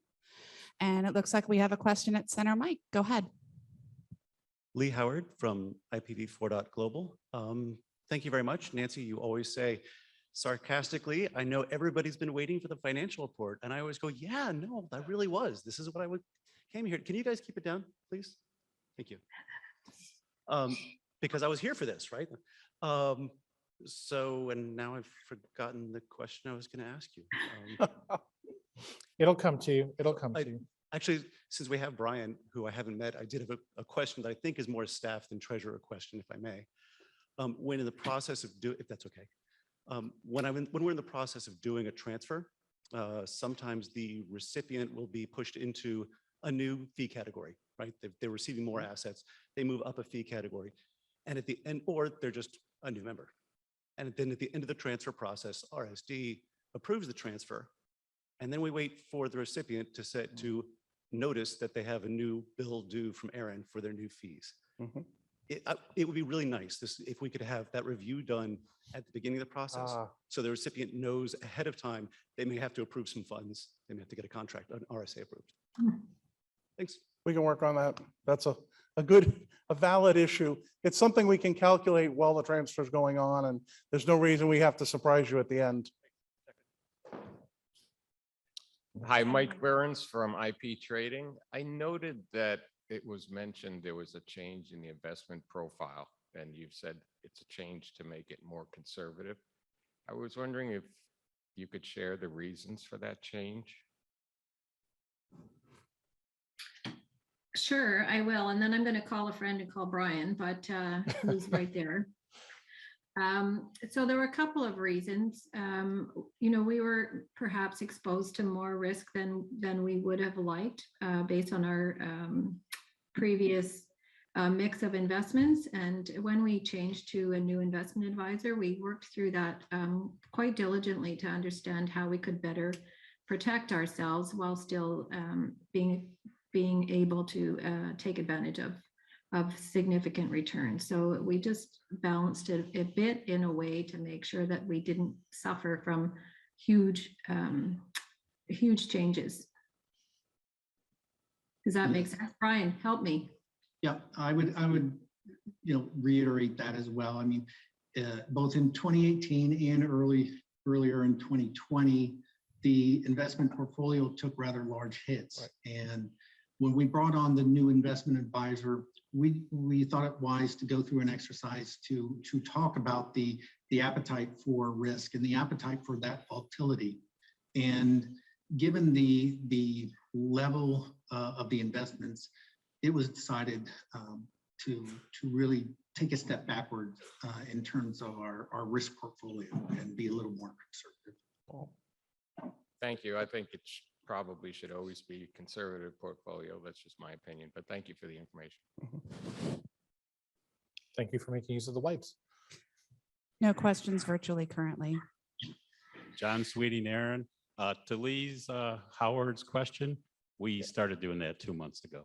Oh, Lee, we implemented your request before you asked it. And I have to give that credit to Lisa for that. Oh, thank you. And actually for initiating that and getting it done. Thank you, the RSD team, for being on top and initiating that before it was asked. Fabulous, thank you. I'll go check on our pending transfers and figure out why they're stuck post-approval. Are there any other requests for things I've already implemented you want? Because I like those. I also like this. It's a good way to go out, right? Lee Howard, IPv4.global again. I remembered my other question, which was I did a count, and I think there's about 20 people in the room who are not either ARIN staff or official volunteers. And I'm kind of wondering, like you noted, Nancy, that the expenditures are down because, of course, we didn't have meetings. So I'm kind of wondering if maybe we'd like to see a cost per participant report on doing the face-to-face meetings. I'm wondering if maybe we're spending a lot more than we might think we are for the participation we're getting. To ask the question, just so I understand, let's presume the cost per participant is $5,000. Though I didn't see the caviar out in the break room. Would you then suggest, based on that cost, that we not hold these meetings? I think there's a number where I would suggest we not hold the meetings. I don't know if the number is 5,000 or 50,000 or 5 million. Okay. You know, looking at staff time, it's not the caviar, it's the hours that people are here, right? And even more than the travel. Oh, there's a lot of costs, particularly, people may not know it, but the hybrid format, I think, as we noted earlier, has a lot more moving parts. So the people who are here are very busy making this all work. That's why we and it see looks like you're Nancy doing an and amazing job. right. Go Having well. said that, I guess we do feel a certain obligation to have an annual meeting and let people talk to one another and talk in the halls if we can have one safely. And I would like to think that hopefully we'll see a higher attendance. I'm just wondering I'm all for data and we can figure it out. It would be interesting, but I'm hoping this is a transitory condition. Well, if I can add a bit, because we already do publish some costs in that. So there is travel reporting costs for a lot of the travel support that we provide. Because I think you're homing in, I assume, on the travel support, or are you homing in on the cost to hold a meeting, and just doesn't make sense given the nut to hold the meeting? I think we'd be very hesitant to count it on this meeting, because I think we knew this was always going to be a transitionary. Right. One of the things we found out holding virtual meetings was that the policy meetings actually went very successfully virtually, and was the reason we didn't go hybrid this time, because we, at the heart of what we do is policy, and that was successful. So that's why we chose to at least leave that one. I think you make a valid point now that we've had that experience. We've been forced, like the rest of the world, into more virtual, that whether we need 2 in-person meetings a year, or is it 1, or do we find a more economical way to cover? And I think that's going to be a challenge for the next board. To John's point, we are legally required to have a members meeting, right? That's part of the charter, Right. part of the structure. Well, we can hold it virtually. I think there's, and we should, and I think that's worth, we should continue that conversation. As I was looking around. no, I agree. I think it's 20 people, and we agreed. We needed to have this one. We wanted to be co-located with NANOG. That's a good thing. We get good participation, and that's the right thing to do. And you don't know until you're here how many people actually show up. That's also, Right. It's a weird time. Understood. I think I'd like to be paying attention to that particular kind of metric. Thank you. Okay. Thank you. Thanks for your feedback, Lee. It's hard for me to tell how many people are in the room, so it's good to know that, and it's something we'll dig into. No questions virtually, so I think the cues are clear. Okay. Well, then I'll go into the final presentation before we get into our Let's thank open Nancy. microphone. Oh, and thanking Nancy, of course. Thank you, John. I'm out of practice, clearly. No problem. So I have a very, very short board report. Because first of all, most of the stuff that the board has filtered up. You've already seen through the presentations you saw this afternoon, and with Richard just before the break. Having said that, the first thing I was going to say is please vote. I don't have a slide. I'm just going to say, please vote. And please take as much time as you can to dig in. There's lots of information on all the candidates. It's very important to our governance that people go read the applications, review the campaign form if you can, which is online, and the speeches. But please vote. It's just the more that vote, the more that assists, I know, as a board member in what we do and having the support. Some of the things we've been working on since we last spoke was some minor stuff, such as the attestation document that was required has been phased out. Obviously, you heard about the fee harmonization and membership update, of which we continue to get feedback on the membership update. We have obviously been very closely watching the developments in Afrinic, and we've made, John has put out a statement to the effect, but we obviously continue to watch that. In a small but important logistical item, we were able to hold our first hybrid meeting in the summer, actually early fall. We were able to get the board, or much of the board, in person. My thanks again to the staff that pulled that off to make sure that the in-person and those that could not still travel, that we had a very successful meeting. So we, as Nancy mentioned, it's been budget time, and I think she's already covered that. And the other thing that we've been working at that I've been speaking about that's been in our minutes for some time is that we've had a governance working group working on a lot of governance issues starting actually January of last year.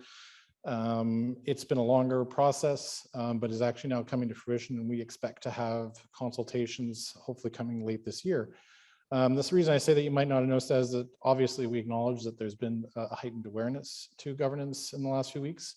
The entire board is aware and very thankful for all the feedback that the membership has and community has put on the mailing list. And just to give an update also from a standpoint, it is also just standard practice for us to do a review of all our committees, and we'll be doing that for some committees tomorrow, as you can see on the agenda that we've published.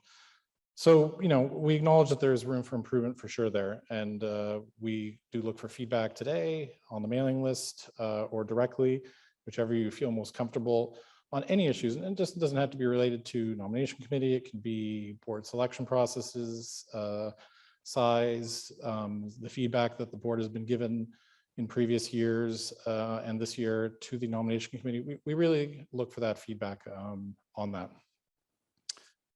With that though, I'd like to give some thanks. This is, as I said, my final board chair report tomorrow. As part of our succession planning, which is one thing that the board has been working on, both from a staff and a board level, not just from the proverbial bus approach, but also just how do we continue to make sure the organization all around has new people coming up. We'll be executing our succession plan from a board perspective. So I'll be stepping down as chair tomorrow, and the board will be selecting a new chair. But having said that, I'll take this opportunity just to say a few words before I get off. So, when I became chair, it was very big shoes to follow. The guy before me, apparently he did a few things in terms of the internet. So I tried to figure out what we were going to do from a mantra perspective when I took over. And as I think, as John alluded, we just tried to find ways to raise the level of professionalism and energy and just keeping as a world-class registry. And it's important to see that we never saw that there was, that ARIN wasn't great. It had a very professional staff, but we just thought that since ARIN's inception, the internet had grown considerably, both just in terms of scale, the number of members and customers that we have had grown, but also just the complexity as we see the internet, as we all know, has become quite entwined. So we've been just trying to push that strategy. And by the way, all the accomplishments I mentioned, by the way, well, I'll take all the credit for it. It's very important to understand that this was never possible without staff. And staff, I want to be very clear, when we came and started to try and bring up new ideas, were very receptive. They gave their suggestions, and most importantly, they executed it. They did all the very hard work, and we would not be able to stand up here and toot accomplishments without staff. So to John, the entire staff, I do thank you for that. So through tenure, it's been very important to elevate the game. We made it through IPv4 run out, even though I know it was the longest story, and all the issues that came up creating and maintaining the market. And I think we've been very successful at streamlining that and making that very efficient, even though there's, I know, always more room to grow. We made it through the transition of the US government oversight of the IANA function, which was a very big issue. We've heavily invested. The organization, when I joined the board, was half the size, roughly, from a headcount. And that's because there was a clear need to put more resources all around in outreach. With IPv6 coming in IPv4 run out, the communication team did amazing efforts in hitting conferences, launching ARIN on the roads, just to name a few that allowed us to make sure that the engineering team stepped up when we said we wanted to deal with the massive backlog of requests, not just from dealing with those requests, but prioritizing them. The idea of the word of a customer, that we do have people who just want to come and use our services and making sure that they get treated that way. The concept of trying to see what are the products that ARIN offers and trying to enumerate that. And from a life cycle standpoint was something we pushed. Getting ready for the fact that we're a more 24/7 operational nature with our PKI. We enhanced fiscal planning and management. And we did try wherever to put more transparency and outreach, from publishing minutes and agendas. Like I said, we put guidance the board needs. We posted travel expenses, and we've really taken a mantra with staff that if there isn't a good reason to expose it, we should try and be public, and we've had very good support from that. And just from a board perspective, I'm very proud that we've increased diversity from a background and at the advisory council, actually, from background, gender, and geography. And the board, most importantly, has transitioned to a more strategic role. We've tried to get out of the operational issues that the early board had to deal with when it was a much smaller organization. John leads, as I said, a very professional staff. And the board has really just tried to be looking longer. So we've moved to a much longer term strategic planning process. We're now doing a much longer outlook to give them perspective on where we think things need to go, and try to let them deal with the day-to-day stuff. And I will stress again, it was very appreciative of staff. We had a very large agenda. There was some, I think, initial apprehension, but they took the list and they ran with it, and I really, really appreciate that. I guess just from a thank you standpoint, it's been a long time. I've met many of you, have become good friends. I've watched many grow, date, get married, kids. We've even unfortunately had some losses, but many of you, and that's the one thing I will definitely miss, is the many of you that I call friend and have met, and also from professional network. I won't try and name individually. I tried to think of who I might thank, but I realized the list will be too long. So I will thank my family, who I think is happy that I guess that's a test that we had during COVID, was my wife decided that I think she could put up with having me home more often. So, because I think she did enjoy having me out of the house every so often on travel, but that's good. So to my family for all their support, and I think I heard it said by Cat Hunter, to everyone who's heard the sound of my voice over the years, I thank you, because I could not have done it without you. And a few closing thoughts. I'd urge you all that I think it's obvious that we do struggle a bit from a community, that there's a smaller, I think Lee mentioned that, and again, it's pandemic driven maybe now, but a smaller number. So I think I urge and challenge the community to try and find ways to get more people engaged. And that's not just getting more people into our process, but let's be open to finding different ways to engage in general, to just get more people active. Because transition 18 years ago when I came here, I found it very daunting, and and it took several years before I could approach many people in the room. The idea of talking to the CEO was just unheard of at that point. Just let's always be careful. We're a very tight community, and that's beneficial, but for newcomers, let's just make sure that we welcome them. And again, as I said, just as a community, let's challenge ourselves to keep raising the bar, not just the organization, but just as a community, that we can continue to improve how we do and how we execute our mission. But with that, that's my closing remarks. I thank you all for all the time. And with that, I wish you adieu.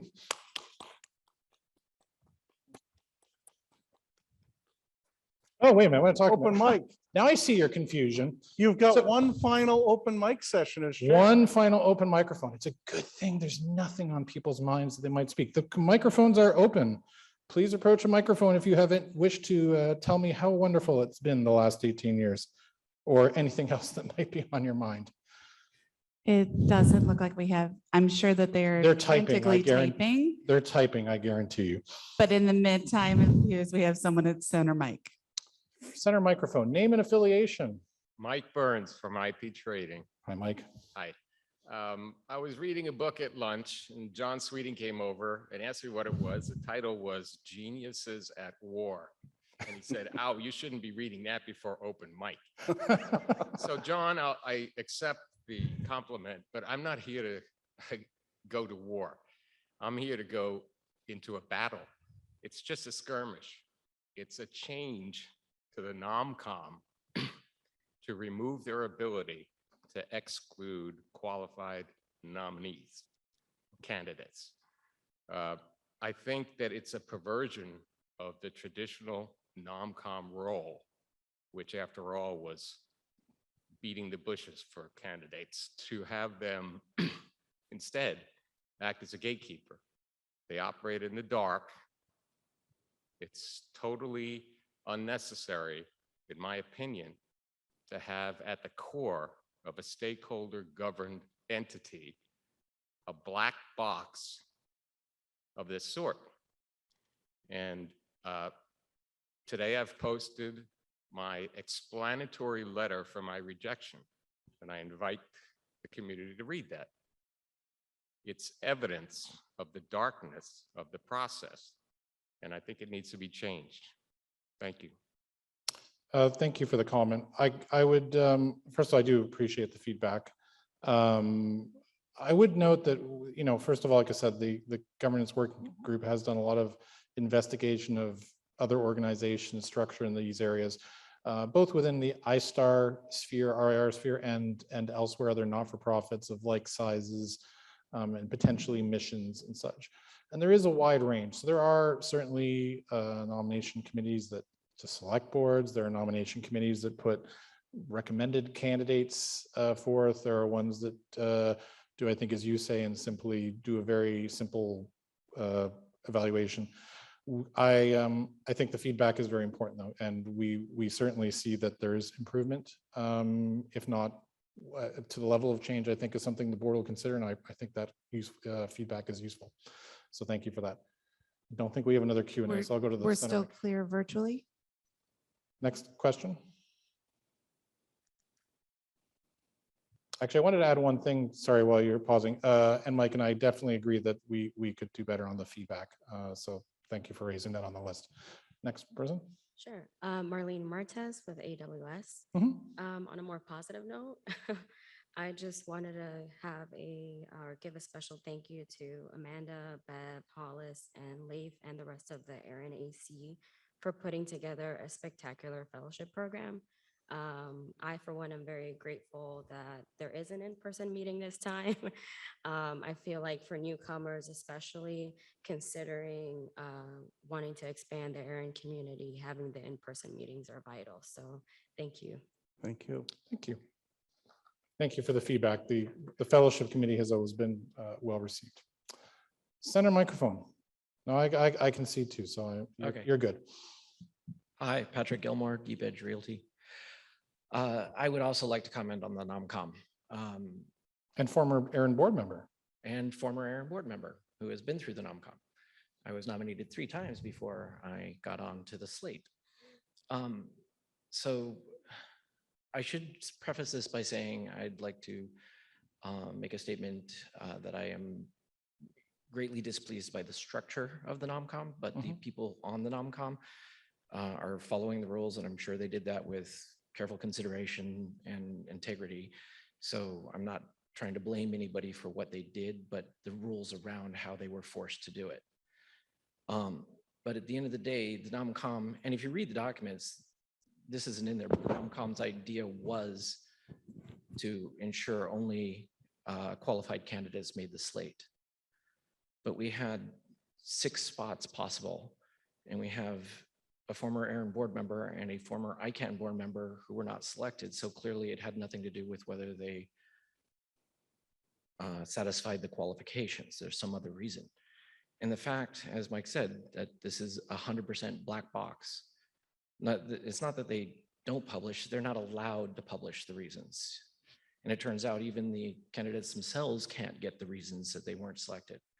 So this is bad in many ways. Not only can the candidates not improve so they can get through the next time, but from an external point of view, like if we were looking at this, for instance, as a third world country, it could be seen as the board picking 2 board members, and then those board members also picking a few community members by themselves, following rules that are published, but not any actual feedback given as to what rules were followed or why the selection was made. And then people on the outside looking in going, it looks to us like the rules weren't followed. I mean, I'm sure there were reasons, but nobody knows them and nobody ever will because we cannot at this point. And this is not how a community-driven organization can possibly sustain itself. It needs to change. I've been asking it for change for nearly a decade, and I think we finally got enough community support to make it change. I have suggestions, lots of people do, but it's open mic, so I'd just like to say it's got to change now, please. So I'd like to thank you for 2 points that you raised. First of all, that the NOMCOM is composed of community volunteers. People can see the lists. They're well-respected community volunteers, and we can disagree with the output, but they had parameters they worked in, and that's correct. I certainly see as the board that it's a board issue that we have to look at the structure. going forward. And to the second point I want to raise is I agree with you that certainly we've highlighted the transparency issue and how to approach it. Thank you. Thank you. As we have no virtual questions, we'll take the next center microphone. Name and affiliation. Thank you, Paul. Ron Da Silva, Quantum Loophole. And I also rise to speak to this governance and feedback for NomCom. And it's in that that light that I stand. And I, first of all, commend you, Paul, because I think some of the governance leadership that's come into the board has been directly because of your leadership as chair. And I'm encouraged to hear that there's a regular ongoing sort of self-assessment, and that's good, healthy behavior for a board to be doing. So what I'm sharing now is really meant to be feedback into that ongoing work of the board to figure out how do you continue to do your work and do it effectively. And I've had, going through the petition process and going through the NomCom process and all the other things to get here today on the ballot, I've had a lot of you approach me personally and share stories and issues and concerns. And I'm really grateful for that. And I put together a number of scenarios that I would like to share. And this is in no way intended to be some reflection on the existing NomCom or the process that may or may not have been used by the NomCom, because we don't know. I mean, as everyone said, it's a black box, and that's okay. This is really just the things I've heard from people that I don't think they want to stand up and talk about. I thought, well, why don't I make these generic scenarios so I can share them and everybody can think about them. And as you take it back as a board, what are some changes and improvements you can make to address them? So scenario one, it is this: what if a NomCom member has a conflict, right? So you've got a small group right now that's working in the black box. What if one of the NomCom members has a conflict, maybe a prior relationship or a personal vendetta against a candidate? There could be character attacks, there could be libel, even subtle duplicity, doubt, subterfuge, issues done in closed doors. And the other members of the NomCom don't have an opportunity really to explore those, address them, understand them, raise objection, to get outside information, right? Because this is the nature of a closed box. So I think requiring the NomCom to interact with candidates, okay, issues have been raised.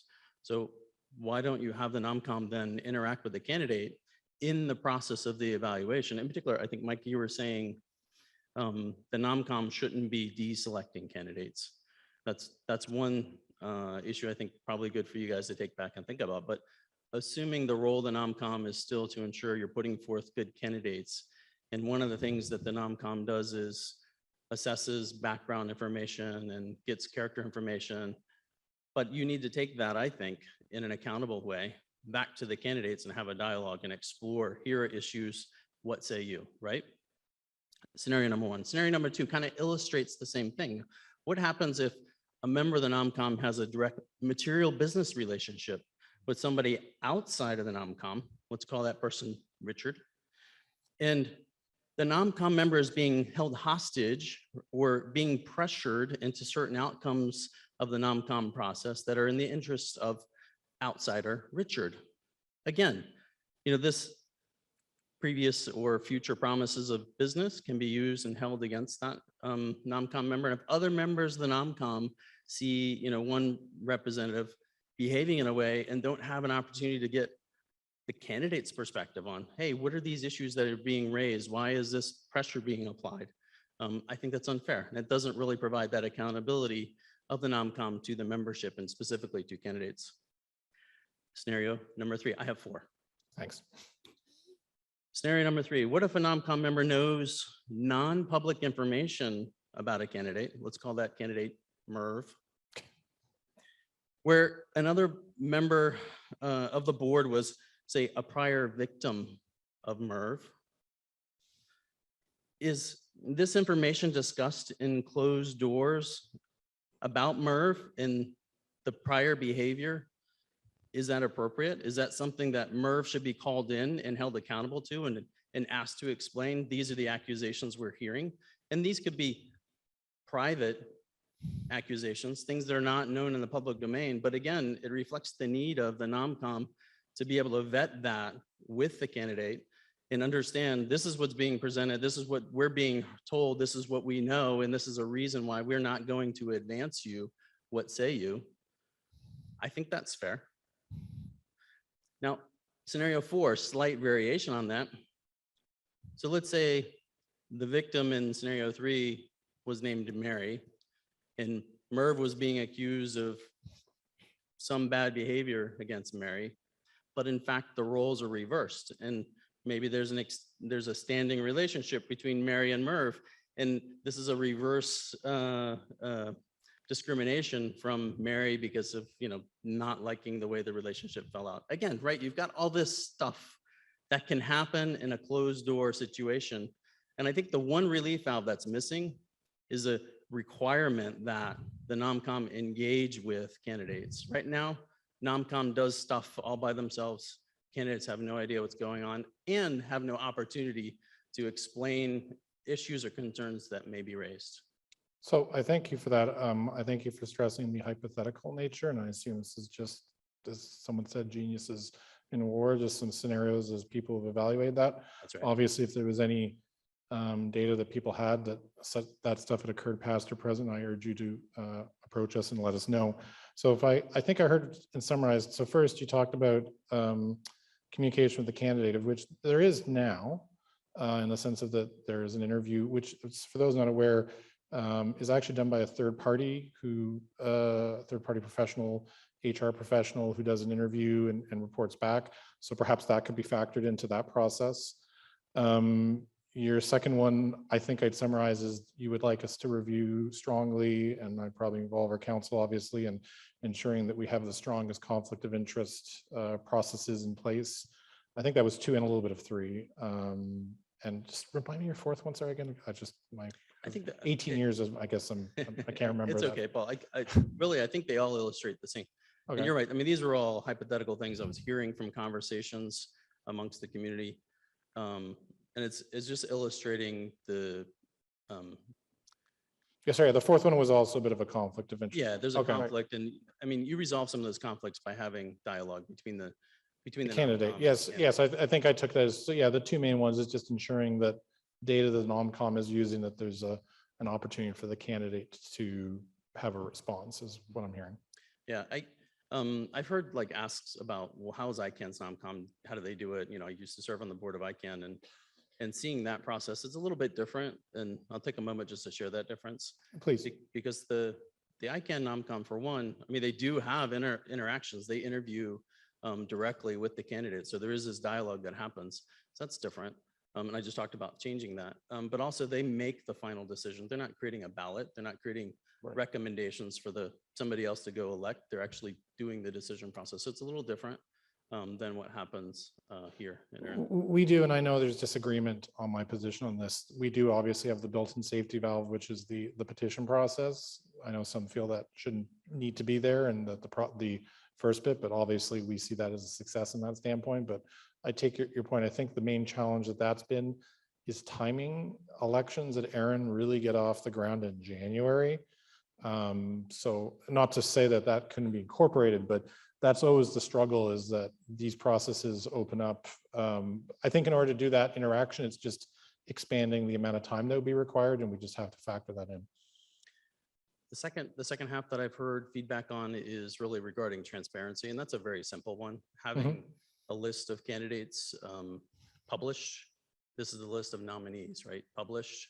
And then later, the list that's on the ballot provides some visibility to the membership on the kind of the income, the input of the NOMCOM and the output of the NOMCOM. That's a level of transparency that's missing today. So that plus the accountability, requiring dialogue, requiring some interaction, some explanation, especially if the NOMCOM for some reason is electing to not forward somebody onto the ballot. I think those are the 2 key things to take back to the board as you guys think about better ways to conduct your. Certainly, I think the transparency item is something we've taken note. I can explain why I think the reasons why, there's obviously the candidate discussion, which you'd still want to have some, but the inputs and outputs exposing.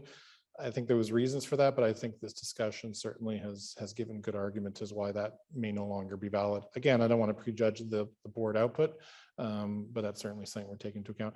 I do have a growing line, so I would like, if you have other ones, to pass you to requeue, so that just in the interest of time.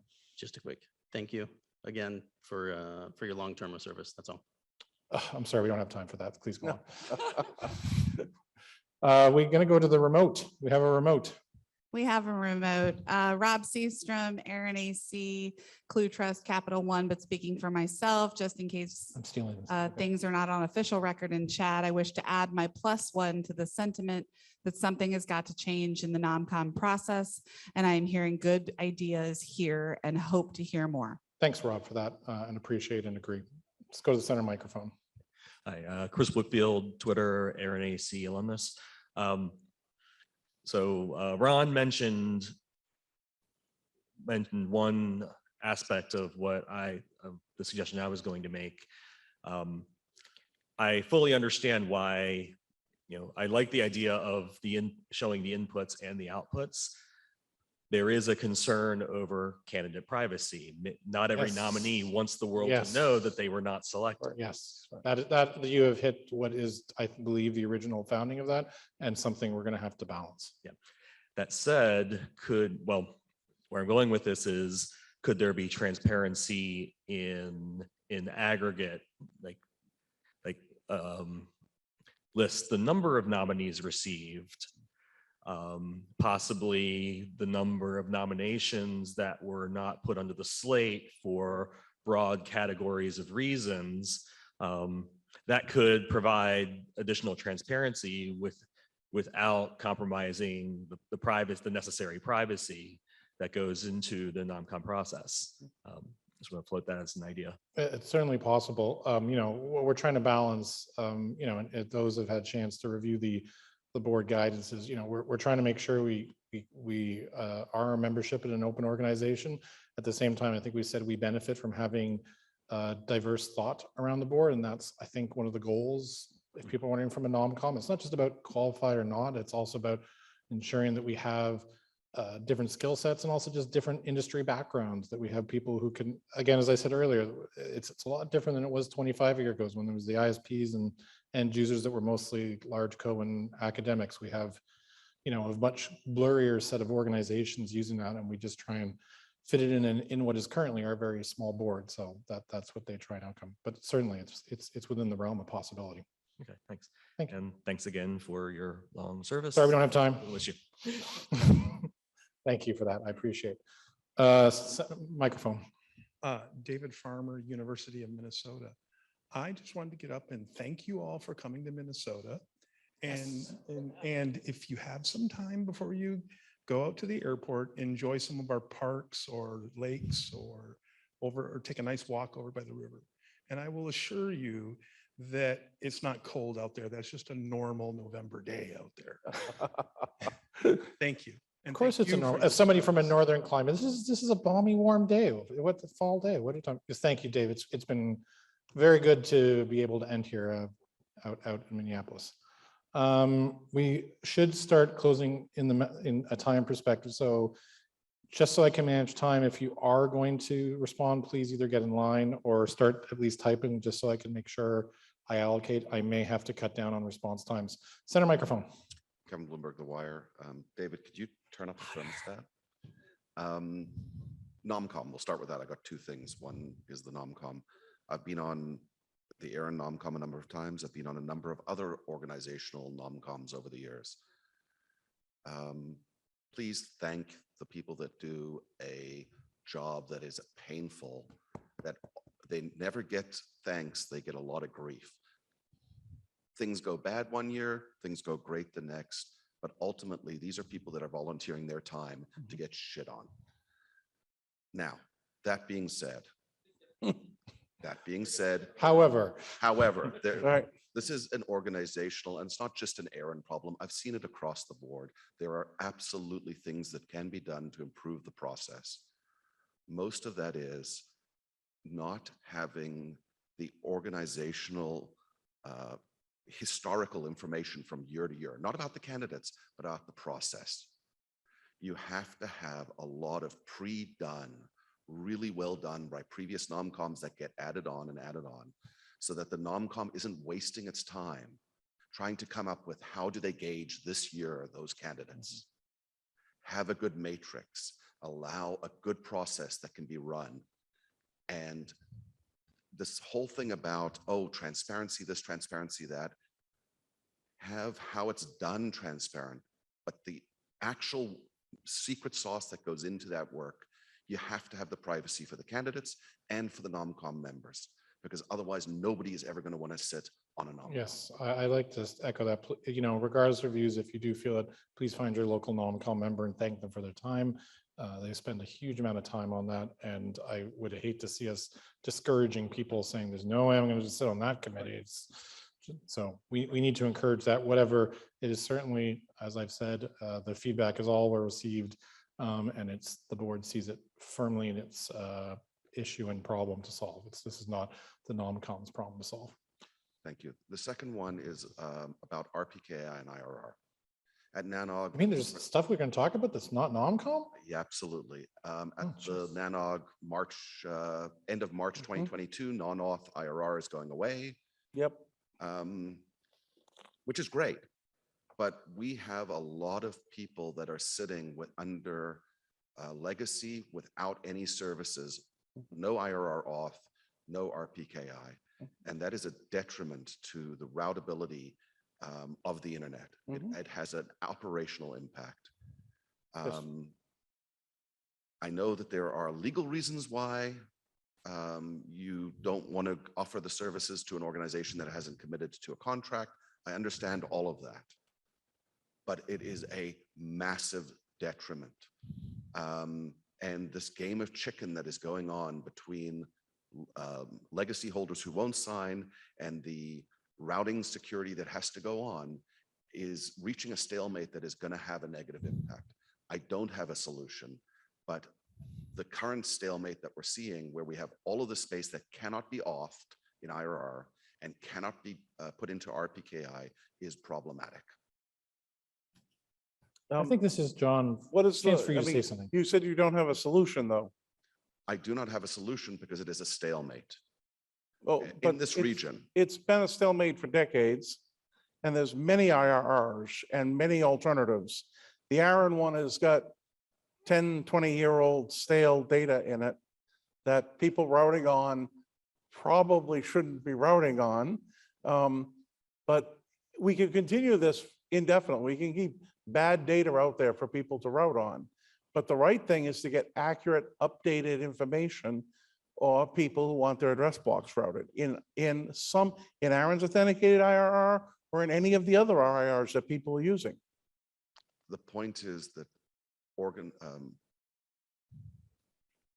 entities that use the IRR data are going to move towards, thankfully, using the auth data. That is a wonderful thing, and that is good for the internet. Using the RPKI data is good for the internet. Nobody's disputing that. The problem is, in this region, there is a class, the legacy class, that cannot use auth and cannot use RPKI. Why can't they use them? Because they are not signed with an LRSA, correct? So you're talking about you can't use ARIN services. They could use another IRR, right? No, they cannot use another auth IRR unless they transfer the space, which would require them to. Okay, well, so the question is, do you want an accurate registry or not? I am saying it is a stalemate. Oh, it's not going to be a stalemate long. It's going to change over the next year fairly significantly. So maybe those people need to be aware, very aware of what not being in an auth database or having RPKI will entail for them.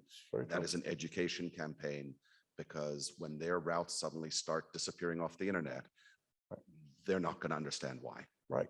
And the question is, how do we do that? They're all connected to networks. They're not connected to ARIN. They don't have a relationship with ARIN. They're connected to networks. Okay. So we need to figure out how to get to the people connected to networks and tell them they need to decide what they're going to do. Yeah, and I just add, like, it's not that we've not done outreach on this issue, but I think this is a joint issue, as you say, the providers who are relying on that need to help us and Yep. The doing that. problem we have is that our contact information for some of these is 15 years old. They've gone through 3 providers and only their current routing provider is the one that actually has good contact information. I don't know how we overcome that, Kevin. John, I think, wants to add something, so let's just have him. John Sweeting with ARIN. I just want to point out to Kevin and everybody else that the vast majority of non-auth is proxies. Right. Not legacy space that's not under some kind of agreement. Right. It's the bigger providers that are put those objects in for their customers, and now their customers need to put them in to be authenticated. I believe you've been. Yeah, reaching we're out to a lot- working with the largest organizations to have that happen. The people who have the most amount of data are the proxy registrations that they've done on behalf of their customers. And those are individual, a handful of ISPs represent the majority of that data. Thank you. Thank you. Okay, we're going to close the microphones in a second, so I'd ask you to either start typing or line up at the center microphone, and we will close at the end of this comment if you're not already in queue. Hi, Patrick Gilmore, Deep Edge Realty. Just one comment on what you called the safety valve. The petition process is nice that it's there, but I think that it is actually a failure of the process if somebody believes that they were either incorrectly or however else excluded and they thought they should be included, and we don't know why they were included, and then they have to go do work to be included on the slate. That still is the same problem that we had before. Whether you select the slate and everybody else doesn't get it, or you select the slate and you create extra work for everybody else, you're still creating a 2-tiered system. So it's nice that the safety valve exists, but the fact that we have to use it is a failure of the system, in my opinion. Let's make sure that the next one, we don't do something where there's some black box and you go, oh, but there's another way with extra work we can correct the problem. Understood. I take the feedback. Thank you. So I think we're going to close the microphones. I'll just add again that, again, the board ultimately will make decisions on these issues. We take all the input. We understand that we're not going to make everyone happy. We try and make sure. One of the things that we've tried to do over the last few years is not get too distracted. We do have an annual plan where we try and make sure we stay focused on issues. This has thankfully had good timing, so we can now consider that without getting off track on a lot of the other things that need to be done. But again, we will take that in and we will, of course, communicate. So with that, we will close open microphone. Can I ask a round of applause for our chair? We tried to arrange for honorary rotten fruits and vegetables in the back for them to throw for open mic, but it didn't arrive in time. Oh, You did a great job. Thank you, sir. Let's Thank say you, sir. again, Thanks thank so you. much. I'm going to actually, Hollis, you want me to close or you want to come up? I'll Well, close. why it don't you? here. You're there. Okay, so thank you all for coming to the ARIN meeting. We actually, this is wrap up. Do we have a small set of slides? There we go. There's a survey reminder. It's very important. This is how we find out what works and what didn't. Please fill out the survey reminder. A 10.9-inch iPad Air 64 gigabit is going to be given away to some wonderful survey person. So please fill it out when you get a chance. Next. The polls are open, okay? So we have 2 polls going on. First, if you attended NANOG or ARIN, you're able to participate in the NRO-NC elections, open to meeting attendings of NANOG, and of course, all the ARIN members all have the ability to vote. So you can vote for the NRO Number Council, and that's also known as the ASOAC. That's already been open. It's been open for a day. Feel free to start voting on the NRO-NC. We also have the ARIN Board and ARIN AC elections that have opened up. They opened up at noon today, and you can cast ballots. You must be the voting contact for an organization. Your organization has to be in good standing, but you should be able to go into ARIN online, click on Vote Now, and you'll be taken to the voting system. Next. I'd like to thank our network sponsors, USI and Lumen. Big round of applause. And remember, next slide, we're going to see you in Nashville. ARIN 49, again, a nice in-person meeting in a fun city. We look forward to seeing you April 24th to the 27th. And registration will open up early next year. That's it. I'd like to thank everyone. Final slide. See you in Nashville. Bye-bye.